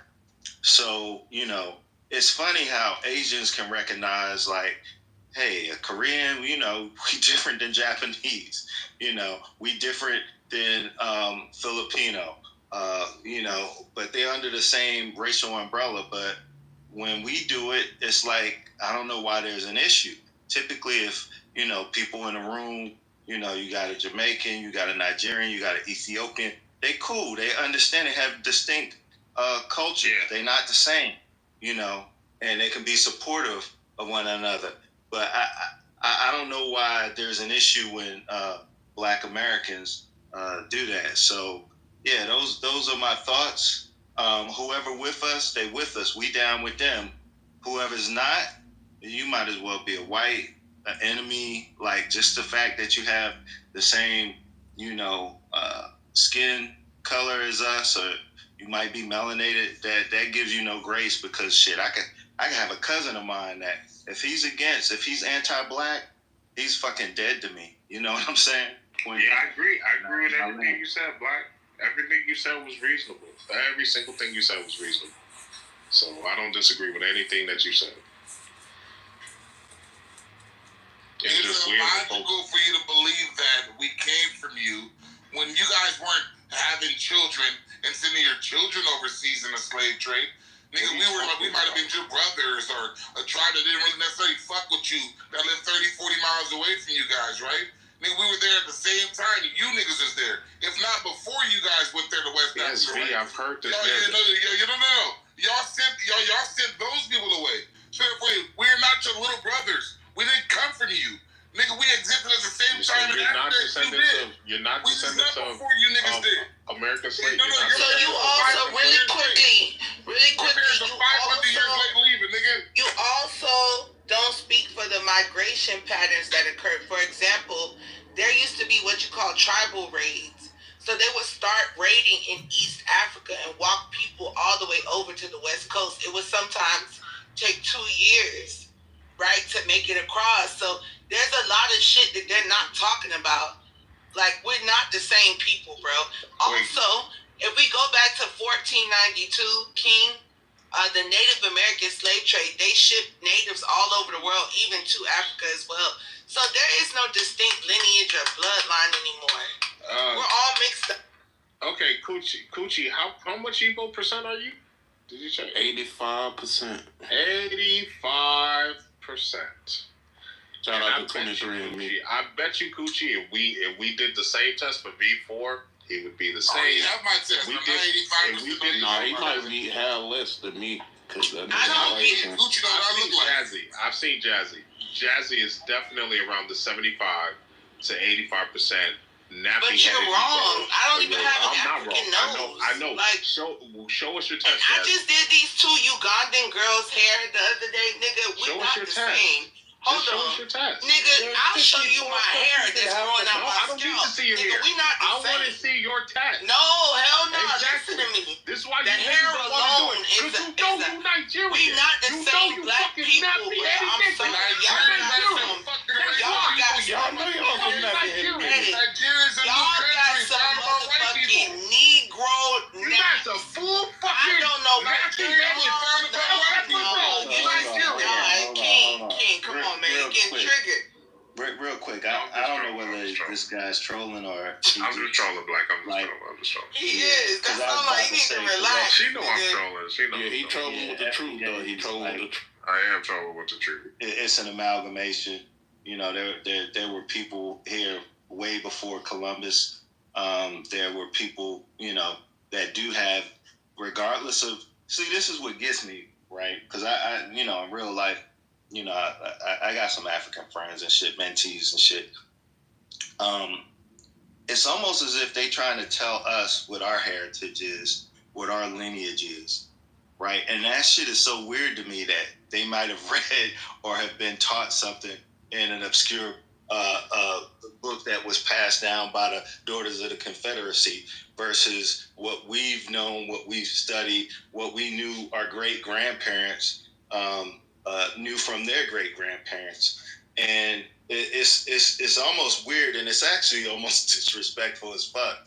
You know what I'm saying? For someone, you know, that comes from a land that they typically can't reach 5 generations back. They don't have the records, you know, that we do to tell us who we are and who we aren't. And if you look at it, at most, you know, there are a subsection of FBAs that do have, you know, a significant amount of African blood, but typically it's about 70% and 20-some% Caucasian, and the rest is indigenous.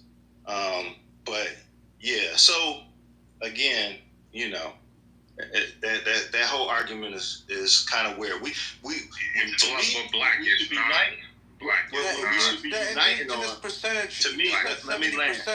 Okay. So to me, let me 70%. Hold on 1 second. You just said 70% black. black. Let me land. And most of them, the land. are 1%. You can handle your business.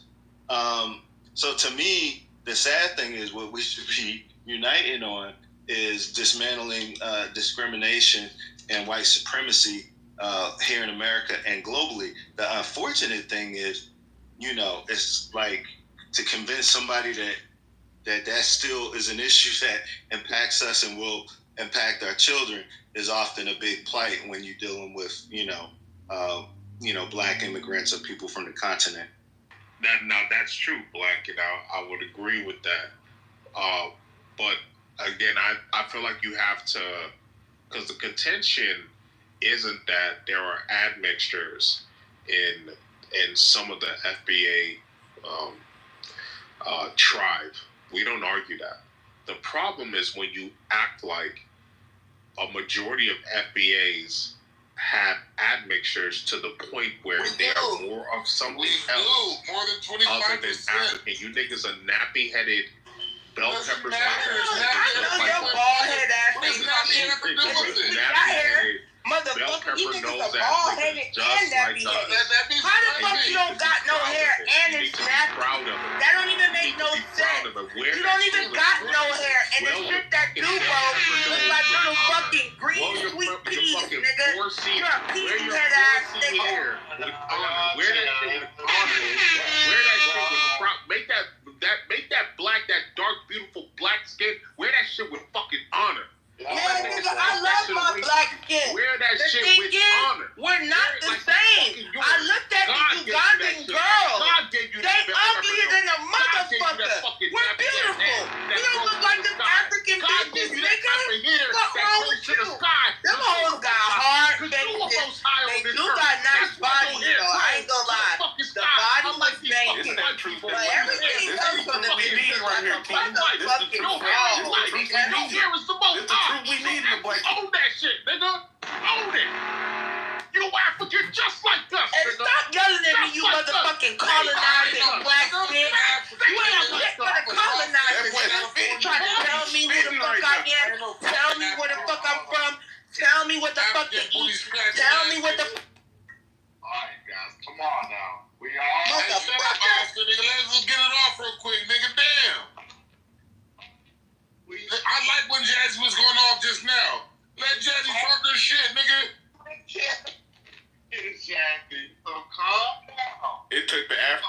y'all motherfucking niggas to finally get together. Yeah, nigga, Cassie talk that shit, nigga. Digging this nigga's ass, man. Fuck this nigga. Yeah, like I said, you ain't even got no hair, and the little bit of hair that do come out. Nigerian bitches ain't got no fucking hair. They got stiff ass wigs. Yeah. Oh, don't talk about Nigga, that. have you seen Tim's? Y'all not even watching. Tim's, nigga. Nigga trying to give y'all the worst of the worst wigs, because that's how they feel about Africans, motherfucker. This is crazy. Yeah. I want to just respond to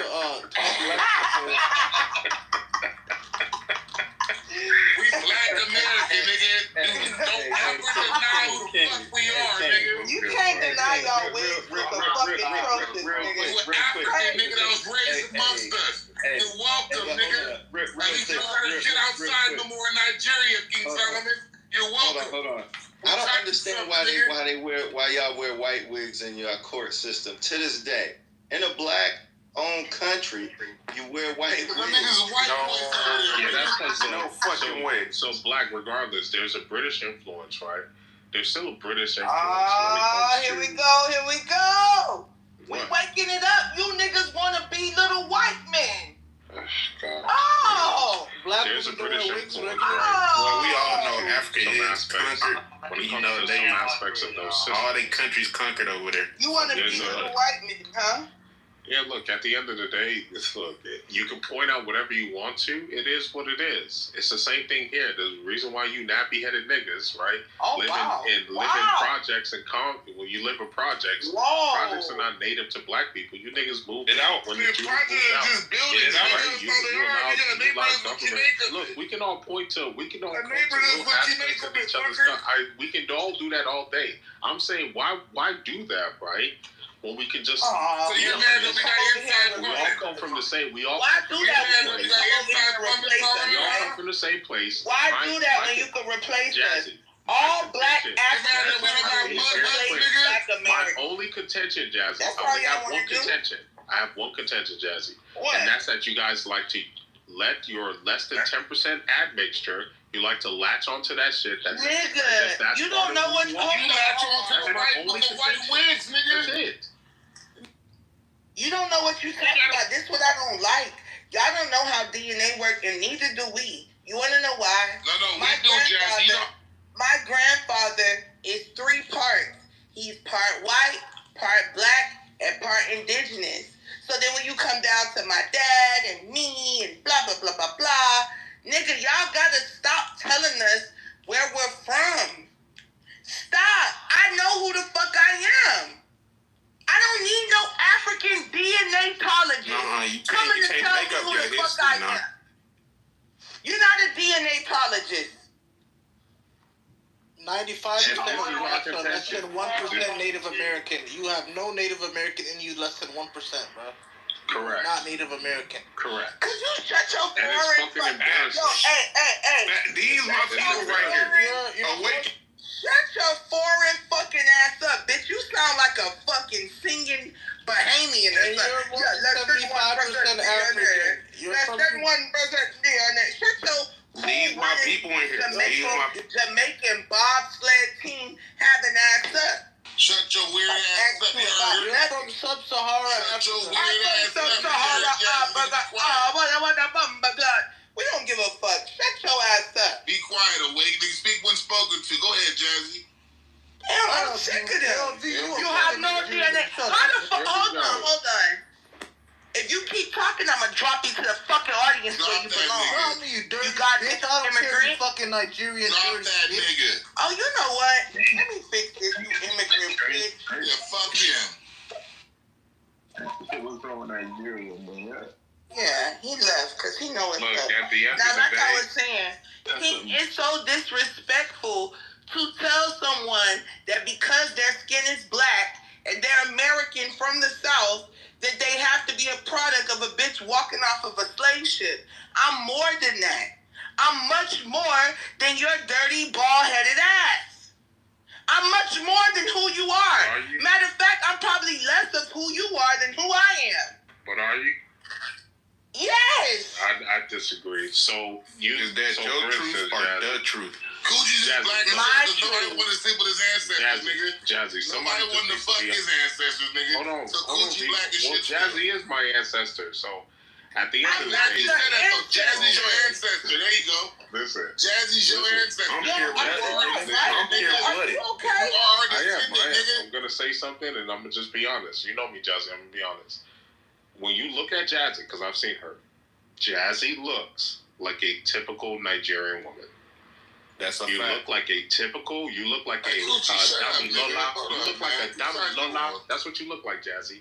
You look like a typical Dami Lola. And there's nothing wrong with you. it. The first stupid African nigga that ever told me some stupid African shit like that.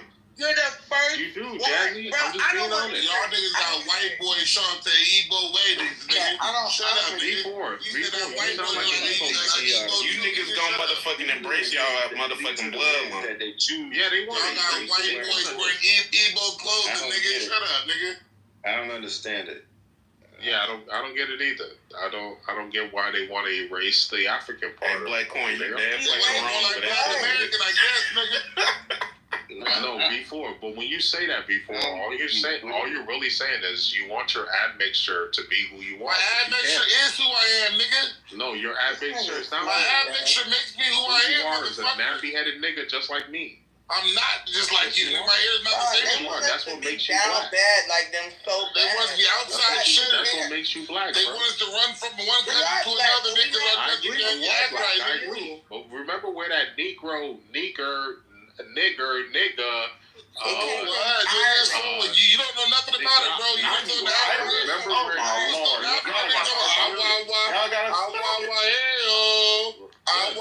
that's what you was doing, nigga. You do nothing about that. You was ass nigga, bro.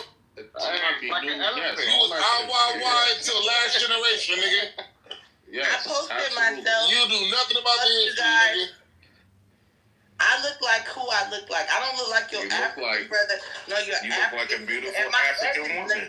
Yes, she does. She looks like a beautiful African woman. The fact that I have edges should let you know that I'm not African. Y'all don't got no hair in the front. The fact that she's not bleaching should show you a lot too. Come on, these African bitches be over there bleaching their ass off, nigga. Looking like Jamaicans bleach a lot. Jamaican. That's no. I thought African bitch nigga on YouTube. You can't use the blood. So we're not gonna talk about Beyonce bleaching. We're not gonna talk about Beyonce. I saw Nigerian bitch look like a white woman. This Nigerian bitch is on YouTube, right? We talking about Beyonce, right?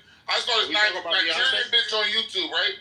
This Nigerian bitch on YouTube was running down Asian bitches, cutting their hair off, nigga. Talk about Beyonce.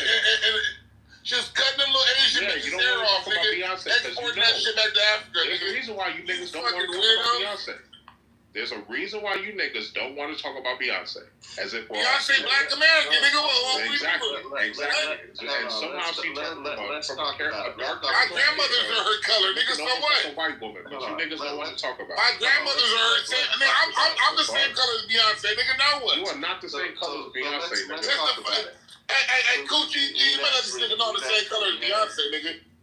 I can't. No, I think you lighter than her. You lighter than. We actually. That's what I'm saying. Though. This nigga don't know who the fuck you talking to.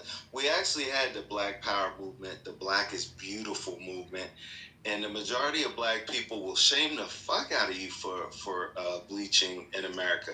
For the most part, the vast majority of us don't bleach, but from what I understand, in Nigeria, the president had to pass a law against the shit.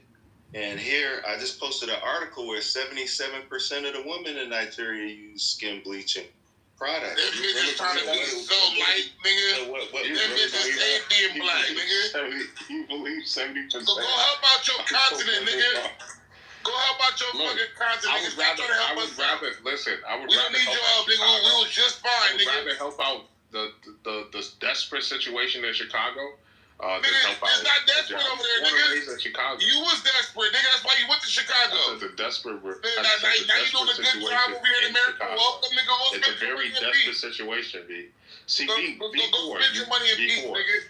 You can't talk about other places in the world and not look at your own backyard And Nigga, our backyard is fine. Don't worry about it. Go look at Nigeria. Death culture. 68% of Nigerians are living in poverty, nigga. Talking about another country help is Nigeria. going to fix your own. At the end of the day, there's a death culture here in Chicago amongst black people. You guys have 100,000 murders a year in Nigeria. That needs to be fixed. You guys have one of the highest AIDS rates. There's a death culture one of the highest that needs to be fixed. Fraud rates. Talking about other Nigeria countries is is not fucked going to off fix right what's now. going Blow on up here. your own country. You focused on other countries. You got to focus on your country. You got to focus on your. My country's America. No, your country is Nigeria. No, my country's America. Well, then stop fighting for Nigeria so Who hard, said nigga. I'm fighting for Nigeria? What the fuck are you talking about? Nigga, we are American. Nigga, welcome here. Did I say I was fighting? Be quiet, nigga. Listen. What he telling you to do is embrace your bloodline, man. Y'all rejecting y'all bloodline. No, we're not. We're saying no, we're not. Yes, you are. You're trying to. That's not all of our bloodline, nigga. It is your bloodline. I gotta mute all. So it's very weird, baby Steve. Let's use King's logic. He has Yoruba Nigerian DNA, and he just said he's not fighting for Nigeria. But he's telling black Americans to forget where the fuck we come from and go fight for the shithole that he don't want to fight for. What? Like, just listen to what the fuck say that. When did I say that? Yes, he did. You just gotta make shit up, man. You said with the 99 lineage. No, you I don't never even said want to fight for the lineage. I country. said bloodline. You don't even want to fight for the country. I'm on your That's what you side. said. That's what you I'm gladly said. fight for America. That's what I you heard said, you was nigga. talking about Right, but you're blood. telling us forget America, forget the admixtures. We are. You did. You did Oh, say I that. did. Why you not? You're telling us forget the admixtures. You're Yoruba. You're Nigerian. You're 80% to Yes, that's 70%. the bloodline. So what the fuck would identifying with Africans do for us? Man. What the fuck? No. What would acknowledging that we're nappy-headed niggas like you do for That's us? how we're But getting makes you better feel. self-image. It won't do shit but make you feel better. Better self-image. King, it'll make you feel better. No, it That's the will problem. not. Y'all are Yeah. you're trying to diminish who we are to promote who you are. That's Like, not because true. you know that we're right. better. That's right. That's not. This is what the white man did to us. Exactly. They made us ashamed of our people and our bloodline. They made us ashamed. It's You true, being Jazzy. dishonest. You let the white man make you ashamed to be African.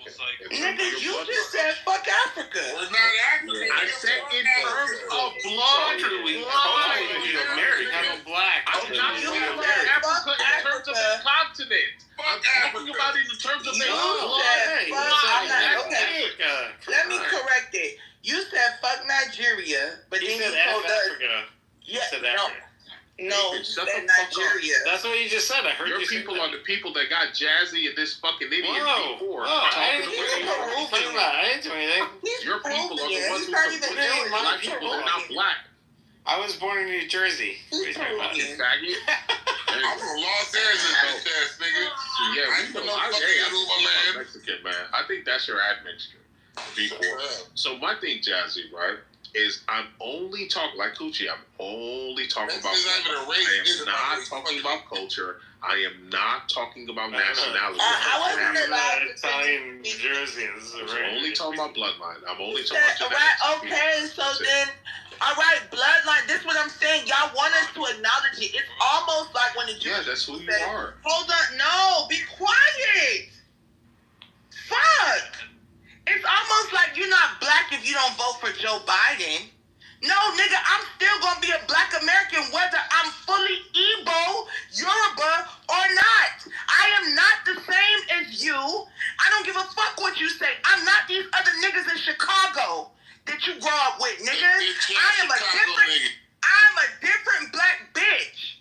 And that's all phone them. Yeah, that's nigga. all folks. I What hear are you. you talking about? I don't have So when I tell you that I'm mixed with something else, when I tell you I'm mixed with something else, I mean that. And when I say that, stop disrespecting me, telling me to identify as a nappy-headed Nigerian, or else I'm doing a disservice, or I'm being... No, nigga, I'm a black American. Africans are not subpar, yeah. Man, I didn't say they was. Shut your wanna-be African ass up. You from Mississippi, bruh. Don't I embrace that? Why did they not put it in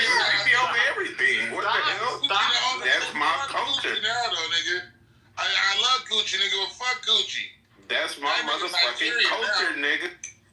So they selling Show me your drugs flower and for it, sagging nigga. Show me pants your in flower for it. Africa? Fuck wrong with your ghetto ass? That is not their culture. Jazzy, I don't ghetto come from fuck? Africa. My bloodline does. My bloodline comes from Africa. Well, go back. Go back. Go back. Take your ass back to Africa. Take your ass back to Africa. For That's a what? fact. That's a fact. They used to tell all of us that. They used to tell us that back in the day. You're not white. They used to. Nigga, they see my hair coming out my scalp, they gonna send me back. They gonna know I'm not one of you. Once they see my motherfucking edges. That's a burn. That's a burn. You don't got no hair. Jazzy, respectfully, my sister's hair looks much better than yours, and she's full like. Nigga, are you So, how much weave she had to put in that motherfucker for it to look better than mine? Fuck are you talking about? Your sister ain't got no edges, and you don't got no edges.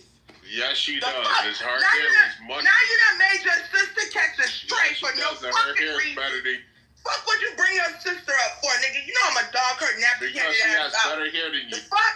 She don't got She no has hair. better hair than PTR. She don't have no hair. PTR, I'm gonna embarrass you, PTR. I'm gonna fucking embarrass you. Go ahead, Jazzy. Show us your hair. Yeah, sit that nigga down, man. Time out, King Solomon. Fucking asshole. You fucking sit right back down. We got another African on stage. They got EJ, nigga. EJ African, nigga. Solomon down, nigga. EJ. That's what motherfuckers start getting heated. It's like, come on, We man. got EJ Nigerian, nigga. You sit I like EJ, nigga. We gotta embrace us being slaves. We came from slavery, bro. We came from rags to about riches. hairstyles. It is what it. And respectfully, you don't know what you're talking about. Fuck My man. sister's full Hey, Nigerian. Jazzy, shoot this I will nigga again, PCR her please. hair. She has better hair than all you niggas. Oh, you on made this Jazzy fucking run thing. away? Fucking A. Facts. Stop That's it. a pack up. why I That's said, a pack up. Gucci, That's a my- body. Y'all made Jazzy my- run, niggas crazy. You see how You got Jazzy up for real? Jazzy tried to paint this picture Crazy. like African women can't grow hair, and I will show you Y'all my can't sister's grow hair on West My Africa. sister's hair, yo, Dude, B, come why on, you talking, man. bro? My You sister's nigga, hair you ain't got no, is you ain't got no sister with no hair, nigga. all the my sister's Show the hair picture, is nigga, all- show the it's picture. All hers. It's all her hair. Why are you talking, bro? I'll show my sister hair. You show your sister hair. Oh, you want to? I swear to God, we go hair for hair right now. Y'all niggas crazy. No perms. No perms.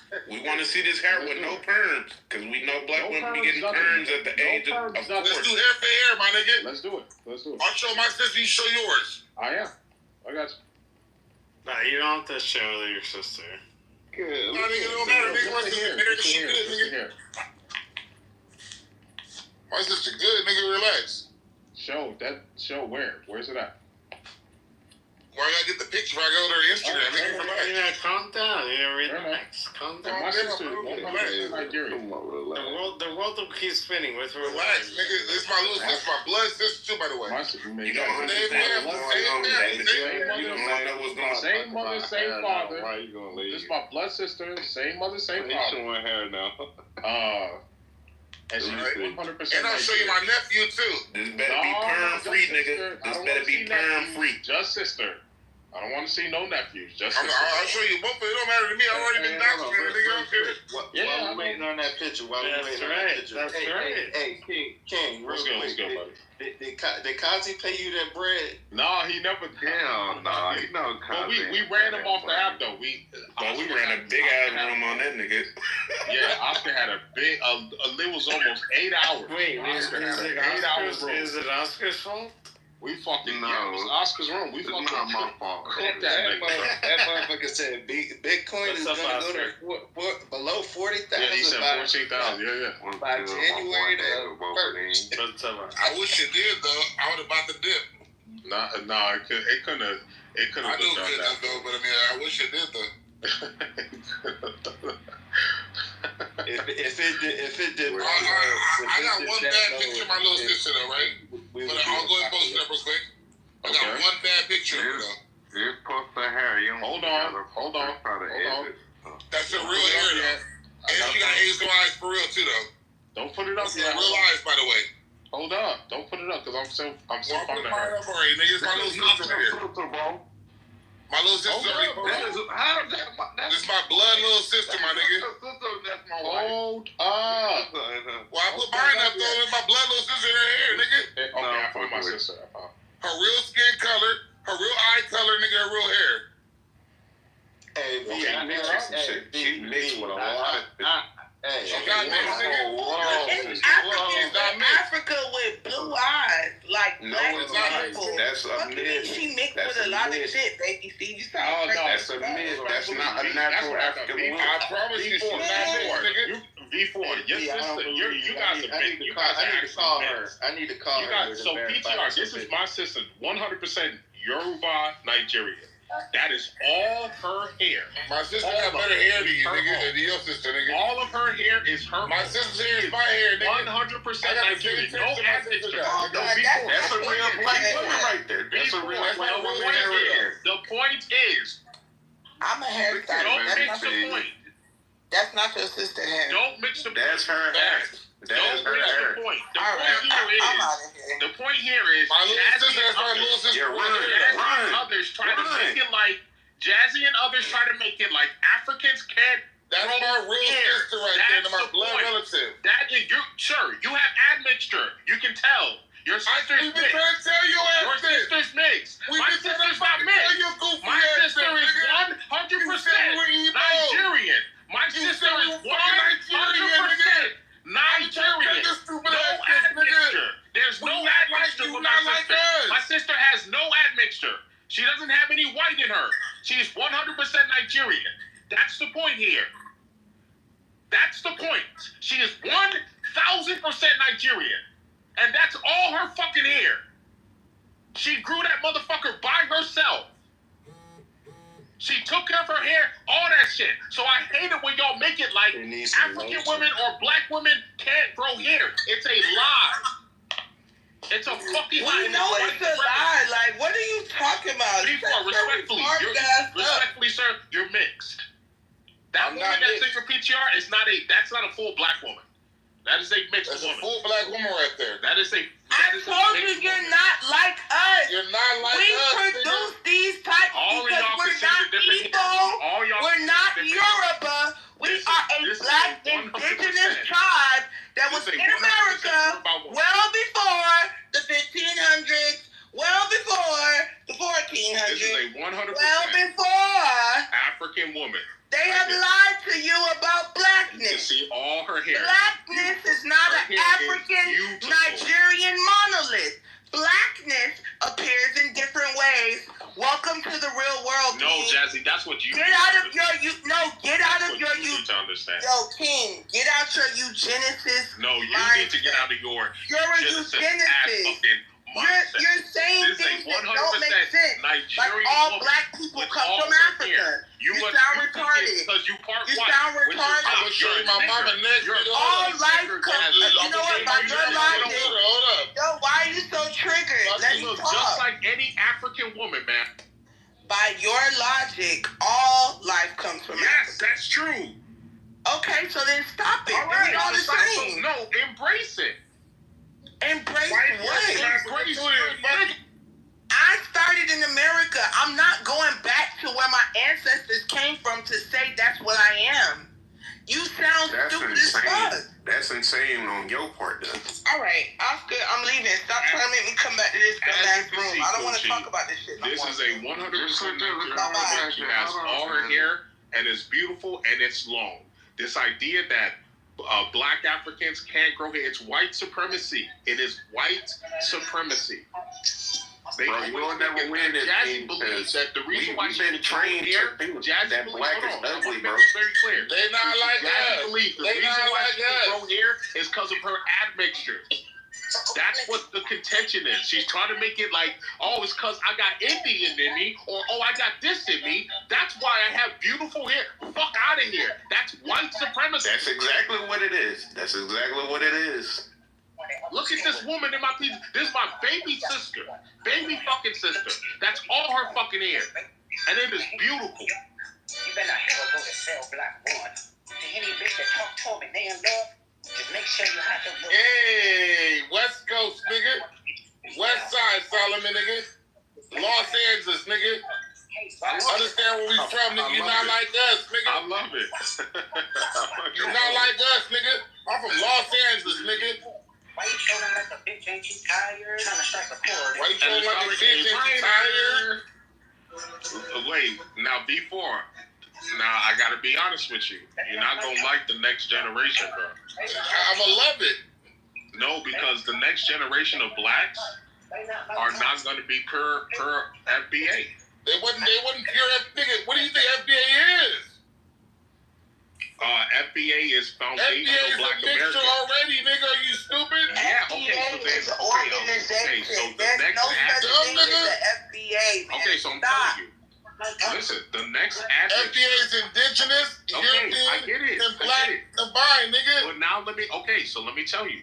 The next admixture for the next generation is going to be the black diaspora. It's going to be the Nigerians, the Haitians, the nigga, my kids are part Haitian, nigga, so what? Haitians okay, still so North American. So you know what's coming next. You know nigga, what's coming next. They still FBA. Okay, look, if you say, okay, fair enough. As long as you feel that way. My kids, let me show my kids now, nigga. My kids are half Haitian too, watch. And Haitian is still North American, by the way. Haitian is still American, by the way. Haiti still belongs to North America, by the way. But your dumb ass didn't know that, did you? Of course you did. Bro. You didn't know that. I know you didn't know that. Didn't know what? What you talking about? You didn't know that, though. Didn't know what? I'm going to show. I don't give a fuck. I've already been doxxed on this damn day. I don't care. Them motherfuckers came from Africa, too. I've already been doxxed. Them Caribbean motherfuckers came from Africa, too. I don't really care. Bro, I don't dox people. I don't know why I'll dox myself. I don't give a fuck. I don't dox people. I don't give a fuck. I've already been doxxed numerous times on this day. You don't want to do that shit in front of Oscar, no? I'll do it in front of Oscar, nigga. I don't ever beef with Oscar, nigga. Oscar's cool, man. Look, Oscar's cool. What are you talking about? Oh, yeah. They don't know. Nigga, I know who Oscar is. I'm not DJ Pooh, nigga. That's Oscar Oscar for a very long time, man. Oscar's cool, bro. All king shit. And what are you talking about, baby? Get off that big part. He said something. Shit. Solo's having an ontological crisis. Why would you say that? King Wish, that makes no sense. How am I having an ontological? I'm already done. I'm an American Yoruba. You so bad, nigga. We better than that you. 1 million times. I'm an American Yoruba. No, I'm proud of you, and I'm proud of that. I got 7% Yoruba blood in me. 7%. What the fuck? You're not even black, nigga. No, nigga, I got That's why I said we gotta see. I'm mainly Igbo, though. If you want to go to Nigeria, how much Igbo? How much? I'm 43% Igbo. I'm 7% Yeah. Yoruba. So that's what I meant. So he's Yoruba. So my bad, not Yoruba. So he is. I mean, what are the other percentages though? I got Senegal. I got fucking Togo. Benin and Togo. That's too many Africans. Oh yeah, Benin Togo is basically Yoruba. How much was the Benin Togo? I got a whole bunch of them. Nigga, I'll do a You got European and a dominant. Yeah, what was the European admixture? I know my European ancestor. Yeah, I said admixture. It was post-slavery too, by the way. No, I said my people from Scotland. Okay, Scotland. And how much a percent was the Scottish? 17%. Okay, fair enough. That's why I said I got Native American. Hold on, I got a question. Around 10 to 20%. Does your Scottish family have a coat of arms for their last name? Yeah, they do. My last name is my Scottish side. They're lying to people about who they are. I'm telling y'all, stop giving these people your DNA. They've already been sued for data breaches, and all kinds of other shit. Stop giving them your stuff. No, but you understand it, right? Because you know what? I'm a fucking. I'm with you, Fuck them, Oscar. I want to hear this shit about this fake ass DNA. No, you're right about it, Jazzy. You're right about it, right? My relatives, right, on my white side and my Native American side, they left us plots of land all over the country. I can go to like 5 states and have plots of land due to my relatives, right? The ones who were mulatto was a classification in America up until 1930. My people used to classify as mulatto on one side. My other side was black, but the other side was mulatto, right? So on the mulatto all no slaves neither. Yeah, but so now because the of the one-drop rule, everybody mulatto was Jim Crow laws, considered no, exactly. black. Hold on, I had family that was mulatto and black throughout their lifetime. I'm talking about mulatto, black, mulatto throughout the different censuses, because the person that used to come take the census decided what you were. You could not tell them what you were. They looked at you and checked off a fucking box. So, like, you don't understand how they manipulated. It's literally called a misclassification of the Negro. Yeah, Solomon don't know this type of shit, though. Because he's not a real American. It's called a misclassification of the Negro. So when we scream to y'all that we're black, but we're not fully African or from fucking Africa, y'all don't believe us. Here we go. So I don't want to have this conversation no more. No, why don't we? I'm tired of you telling me who I am when I have on documents, papers, and through land like these just said. I know who I am. Be honest. But you know what? You're not the same. Because you can't go get the land that we got. That's fine. No, it's not fine. Stop telling us who we are. Do you have heirs property in America? Argument. You're not going to win it, bro. Baby Steve, you have heirs property in America? Heirs property? What's heirs property? What is that? What? Oh, you know what? That's what I'm saying. My people is sharecroppers, bro. Yeah, we got. Hey, play that song. We got all that. What was it? They not like us. They're not like us. They're not like us. She fake. She pretending, bro. I'm not even no pretending, nigga. What I am, nigga, I know we got all that land, nigga. We got a whole, we got settlements named after my family, nigga. Here's an uncomfortable truth, nigga, sir. my people in Masons, nigga. Here's an uncomfortable truth. No. On the Penn side of my family, hold on. Be quiet, quick. My uncle Sean Penn and them, right? They was Masons, nigga. I got a whole Mason side of my family, nigga. I got a black excess side of my family, nigga. Put it on what he's doing? Dead ass, nigga. I got real life family that was black Kool-Aid. Y'all talk about the Kool-Aid all day, nigga. But they don't want to talk about that because I ain't gonna lie. That's why they think we was raised with a silver spoon, because they don't know who the fuck they talking to. You gotta realize that y'all don't know who y'all talking to. We're not them sharecropper kids. Our people traumatized, bro. They whipped that African shit up out of us, bro. They whipped that shit up out of us. Like you talking to traumatized people right now. You gotta realize that. Watch this, Coochie. Watch this. V, answer this question, sir. How do we know that the progenitor of your lineage is not a white man?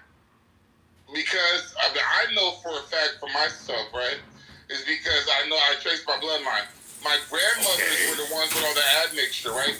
My grandfathers were the ones who were dark-skinned black people. My grandfathers were probably African. Whereas my grandmothers, right, were not African. I don't know. Look, it sounds like, because you talking about name, this and that. No. It sounds like I got actual your paper progenitor documents. being a white man. I have paper documents to my family for the last 300 years. Okay, so if you give up, so that's what I think now. And also before, joining these Western so-called democracy governance system, I basically fantasized about Western type of government. Oh, they must be, like a democratic, Yes, please. What religion were you at the time? I don't mean that in a negative way. Soren, come up, Soren. You're a special guest, sorry. This is in Israel. Oh, I didn't hear you say that. I thought it was before Israel. Wait, she was Hungarian from Hungary in Israel? Yeah, exactly. David. Okay. Anyways, so that's her. That's her in my PTR. Anyways, so the point is like this. So the thing is, we couldn't really connect on certain things, and she was just like, it's just like your whole mindset. She's like, your whole personality is just like you live in Disneyland.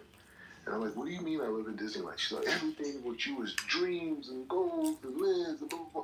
And she's coming from post-communist Hungary. And she's a lawyer too, by the way, right? She's a lawyer. I met her here in Israel. I got set up with my yeshiva, actually.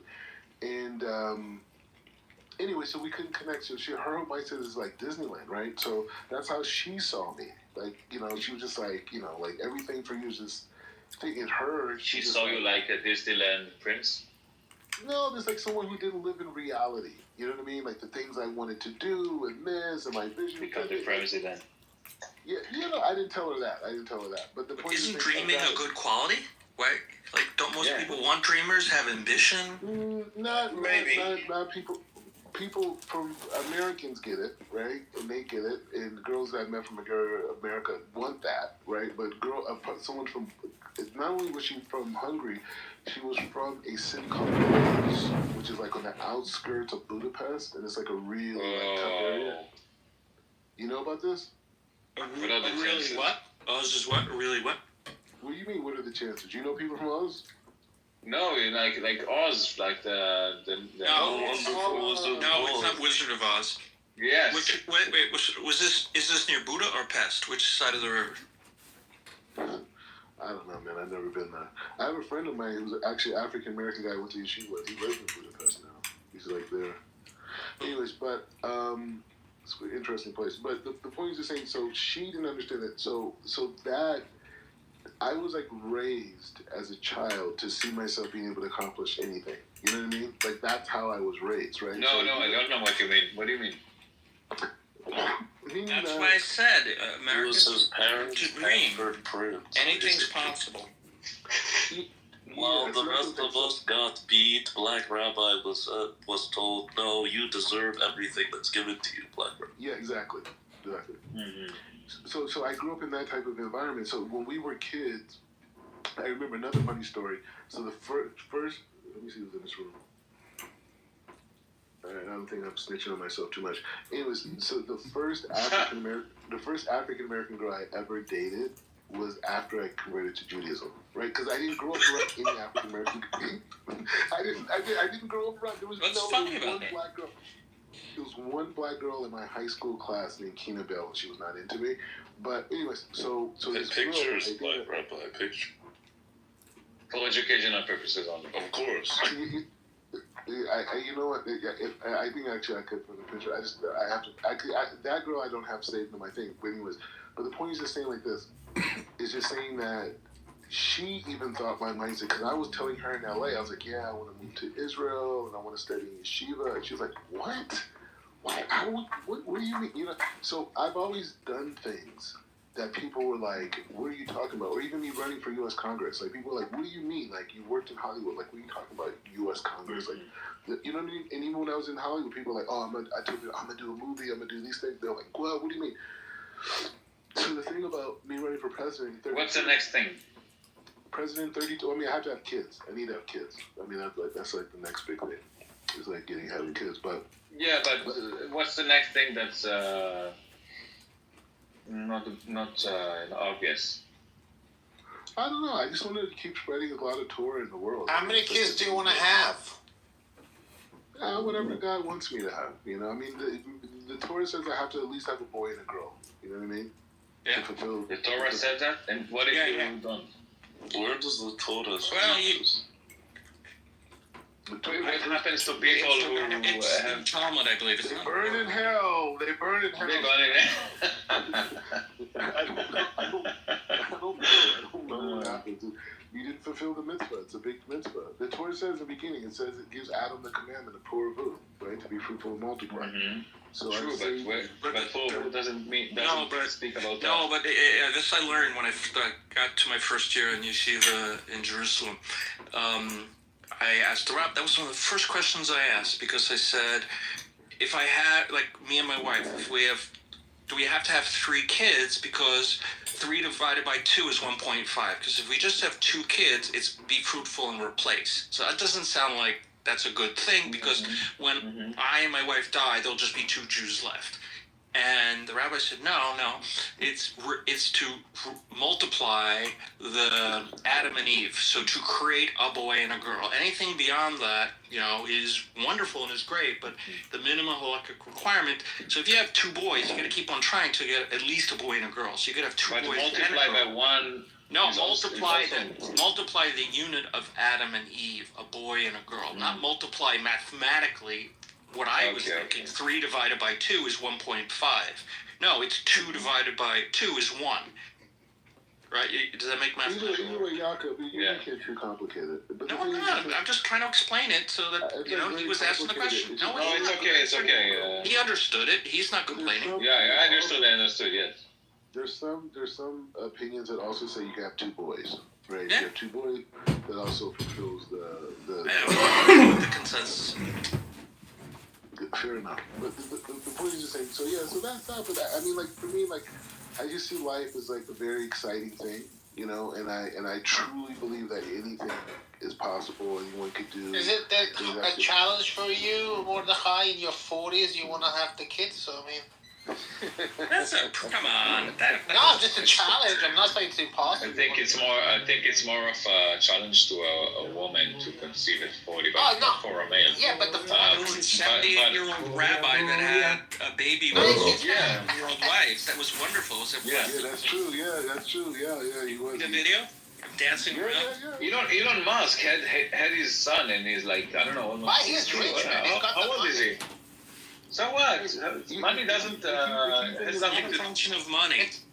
Money solves a lot of problems, No. Money cannot solve that problem.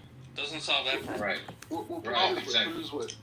I'm just saying that even that, I'm dealing with different challenges or whatever, there's a lot of support, right? There's a lot of support in the Jewish community for me. To do what exactly? Support for everything I want to do in life. There's a whole. Okay, Bonnie, I have a question. When you run to president and you win the election, will you remember Soren? Yeah, everything started on Clubhouse. These Clubhouse discussions. Really? Yeah, all this. No, in particular this person, Soren. Will you remember him? Yeah. Nice. Wow. Soren, you think you have He's really asking about himself. That's what he's doing. So he's trying to project it onto you because it's more. No, I don't care about money. Listen, I don't. Whatever. Anyways, so David, let's go back to the Israeli girl thing. So yes, okay. So the secular girl thing, I can't do it. It's fun. I can't do it. It's too rough. The family, I can't. Don't never say never. I couldn't do it. I just the whole concept of like breaking Shabbos, not keeping Shabbos. I can't mentally. My brain can't even I can't even configure. What if she charges a phone before Shabbos? Okay, no. Okay. Even usually it's not in the spirit of Shabbos. What do you mean? Now see, that argument I buy. The whole argument we're having in the previous show. No. The whole spirit of Shabbos is not to work, not to have labor, and to rest, and and everyone rests is okay. As long as you don't work on Shabbos, that's okay, right? That's the spirit. There's something small. That's the spirit. Some Polish stuff. Yes, this is how a Christian would understand. Listen, the whole spirit of Shabbat is to rest. That's it. No, but everything else is. Don't make it. It's not just that, at the end of the day, the base concept. If you really want to get down to the pure, the nitty gritty of what the Torah, what God is asking us, God is basically saying like this: I'm giving to creation all the time, nonstop. That's the reason why creation exists. God is asking us to acknowledge that everything that we're receiving is from Him. Wait, non-stop? You mean until this? I'm saying right now. I'm saying the reason why you're able to talk right now because God is infusing you with life, right? So He did, but is it still infusing me right now? I'm saying this. It's a philosophical argument. Not a philosophical. No. Wait. Didn't God infuse us with life and then No. Yeah, but it's every second. Then it's one. I just want to land the plane. You can jump in. All I'm saying is that the base concept is that God is giving to us every millisecond that we're alive is because God is that, and even to the point there's understanding that the world reality is recreating itself every second, right? So it's not really, we're not in the same world we were in 2 hours ago, right? We're in maybe 100,000 different worlds from then to now, right? But the point is saying, so that's basically when you look at the 248 positive mitzvahs and the 365 negative mitzvahs, things we should stay away from. That whole system is there for us to acknowledge the Creator. That's it. That's it. That's the whole thing. So we talk about keeping Shabbos. It's like, what does it mean to keep Shabbos? It's saying that there's a unique light on Shabbat, and so this unique light on Shabbat is special to us because it infuses, right? They said keeping Shabbat is like keeping all the mitzvahs of the Torah. So it's infusing everything, every limb, every body part that we have is being infused with God's light, right? And so we keep it. And so God wants us to receive this light so badly that He'll punish us if we don't. So it's just saying, like, so that's all it's coming from. So it's just like, for me, like, I just, like, when I see, Jews like keeping Shabbat, it's just like, and in the first 4.5 years of my life was in Mer Sharim here. You know what I'm saying? Like, imagine, like, what that. Listen, whatever we need to do on Shabbat is on Genesis 1. Everything else after that is an interpretation. Oh my God. Genesis 1. What does Genesis 1 say? בראשית ברא אלוהים את השמיים ואת הארץ. Okay, so what does that mean to you? It describes what God did in every day, right? The seventh day, He rested. Yes, so that's all you need to do. Okay, so how do we understand it? It's a very basic. It's not basic. Something. Of course, it is. It's not complicated. I mean, no, because the ego's involved. What do you mean? No, but the rest is different things to different people, Black Rabbi. The importance is that one is supposed to remember God and what He did, and take time away from the world to focus on God. However one needs to do that, it depends on the person. Yeah, I hear that, and there's a part of me that does agree with that on a universal level. But I'm saying, like, the system that the sages created for Shabbos is out of this planet. When you look at when you look at the system they create, I agree with you. Like, you can interpret it, and if a person says, I'm not talking about a Jew, but I'm saying a person who doesn't know anything about the things that I know about, right? And they say, wait, why are you laughing? No, nothing. Go.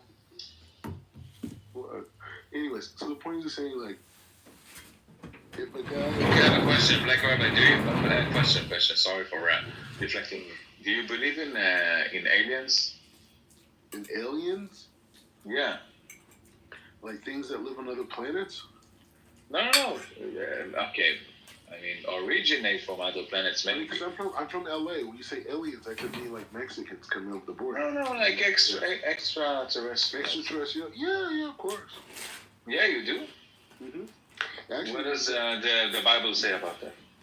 It's actually Rabbi Akiva had a teacher named Rabbi Nechunia, and he wrote, and he's like he's vague about it, but he writes, he says, during the time of redemption, even other other forces of life from other planets are going to come to planet Earth.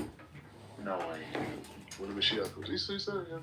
Now, what he meant by that, I don't know. Is he talking about dust particles? Is he talking about human beings, civilizations, societies? I have no idea. What do you think? The Kabbalah says that the reason why God made space and outer space is to compel the desire of man. So we would have an imagination beyond, even our confines of what we could achieve. So now we want to conquer space. So why not? David, from a non-religious perspective, it's a very oversimplified view, and it has some knocks on it, but I find it a very compelling thing. Is look into something called the Drake equation, Drake. What's that? He was a mathematician and I think he was a physicist, planetary guy, and he essentially said, let's look at how many there's stars that we have in the observable universe, and then if we multiply that by the number of stars that have planets, that are in the temperate zone of, in between certain temperatures, right? And then we multiply that by a chance of civilization forming, and then multiply it by a chance that civilization will be able to develop technologically enough to, create interstellar, what is the likelihood or percentage 0.00 or whatever of some extra Earth intelligent life form. It's been criticized because it's very simplistic, but its simplicity to me is very, very beautiful. So take a look at it. It was developed in the 1950s. So what was the final number? Here, I'll get it for. Yeah, I'll pull it up. I don't remember. I don't have it memorized. Is it closer to 100 or is it closer to 0? No, it's a huge number. Okay. Open. Okay, so let's see what he had to say.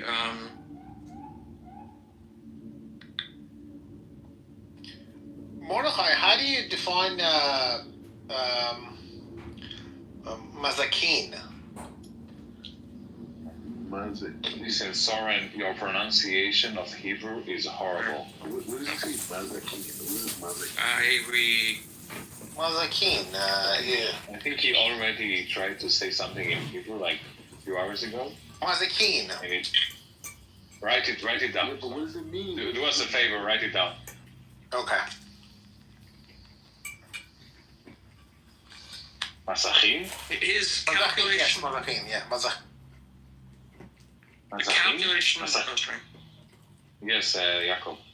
The calculation arrives at the estimated figure of 100 million worlds where life has been forged by evolution. Holy shit. Yeah. I'll put a link in the chat. You can read about it. Yeah, please.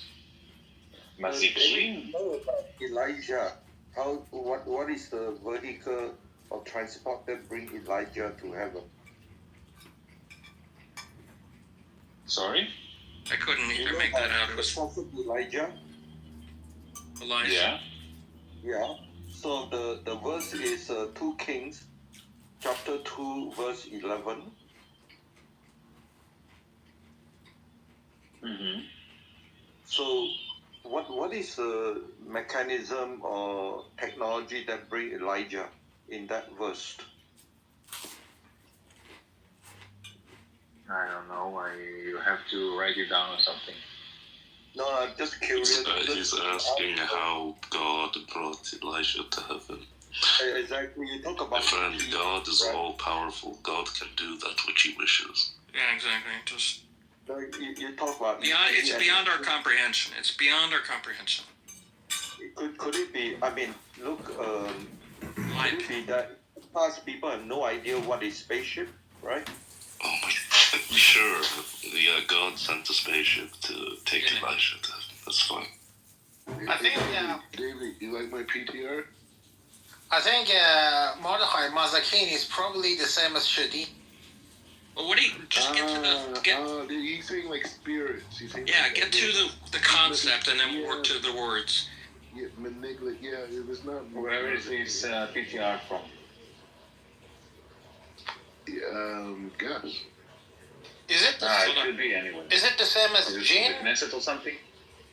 It's like Jane? It's different.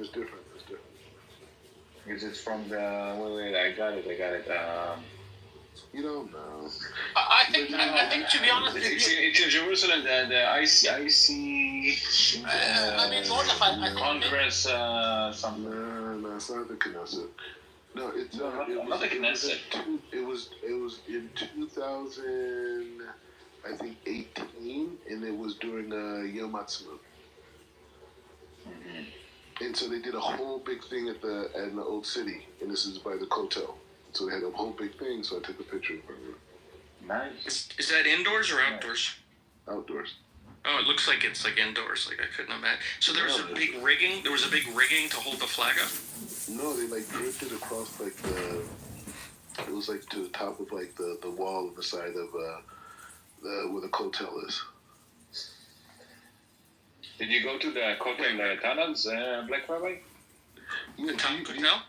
You know there's a Rabbi Getz, his shul? You know who Rabbi Getz is? Is that the yeshiva by the Katan Kotel? It's the yeshiva's. Oh, the yeshiva's a little bit. Yeah, no, that's a different yeshiva. I know what you're talking about. That yeshiva's been there for a long time. Yeah, I'm talking about Rab Getz. He used to be the Rosh Yeshiva of Beit El Yeshiva, which is like in the Old City. Anyways, Beit El is in the West End. No, that's the village. There is Beit El. He did that on purpose. No, I didn't. What are you talking about? There is a town called Beit El in the West Bank. There's a yeshiva called Beit El too. There is a yeshiva called Beit El too. Okay, how should I know that? But he has a shul that, like, if you go down into the tunnels, they have like one really big shul that you can see. It's very nice. It's like everything's like glass, the whole thing. But if you walk to the other side of that, there's a side door, and that side door would take you right adjacent to the Holy of Holies, like right adjacent, like there's a wall. Yeah. Okay, yeah, right. Yeah. So, but there's a shul that you go up there, and it's Rob Getz's shul, and it's right next to the Holy of Holies. Last Yom Kippur, I was not there, right? But the year of Kippur, the year before that, I was there the whole entire time, like that. Isn't it packed in Yom Kippur? Yeah, it is. But I was going to the Temple Mount at the time too. So like after I did the Temple Mount a bunch of times.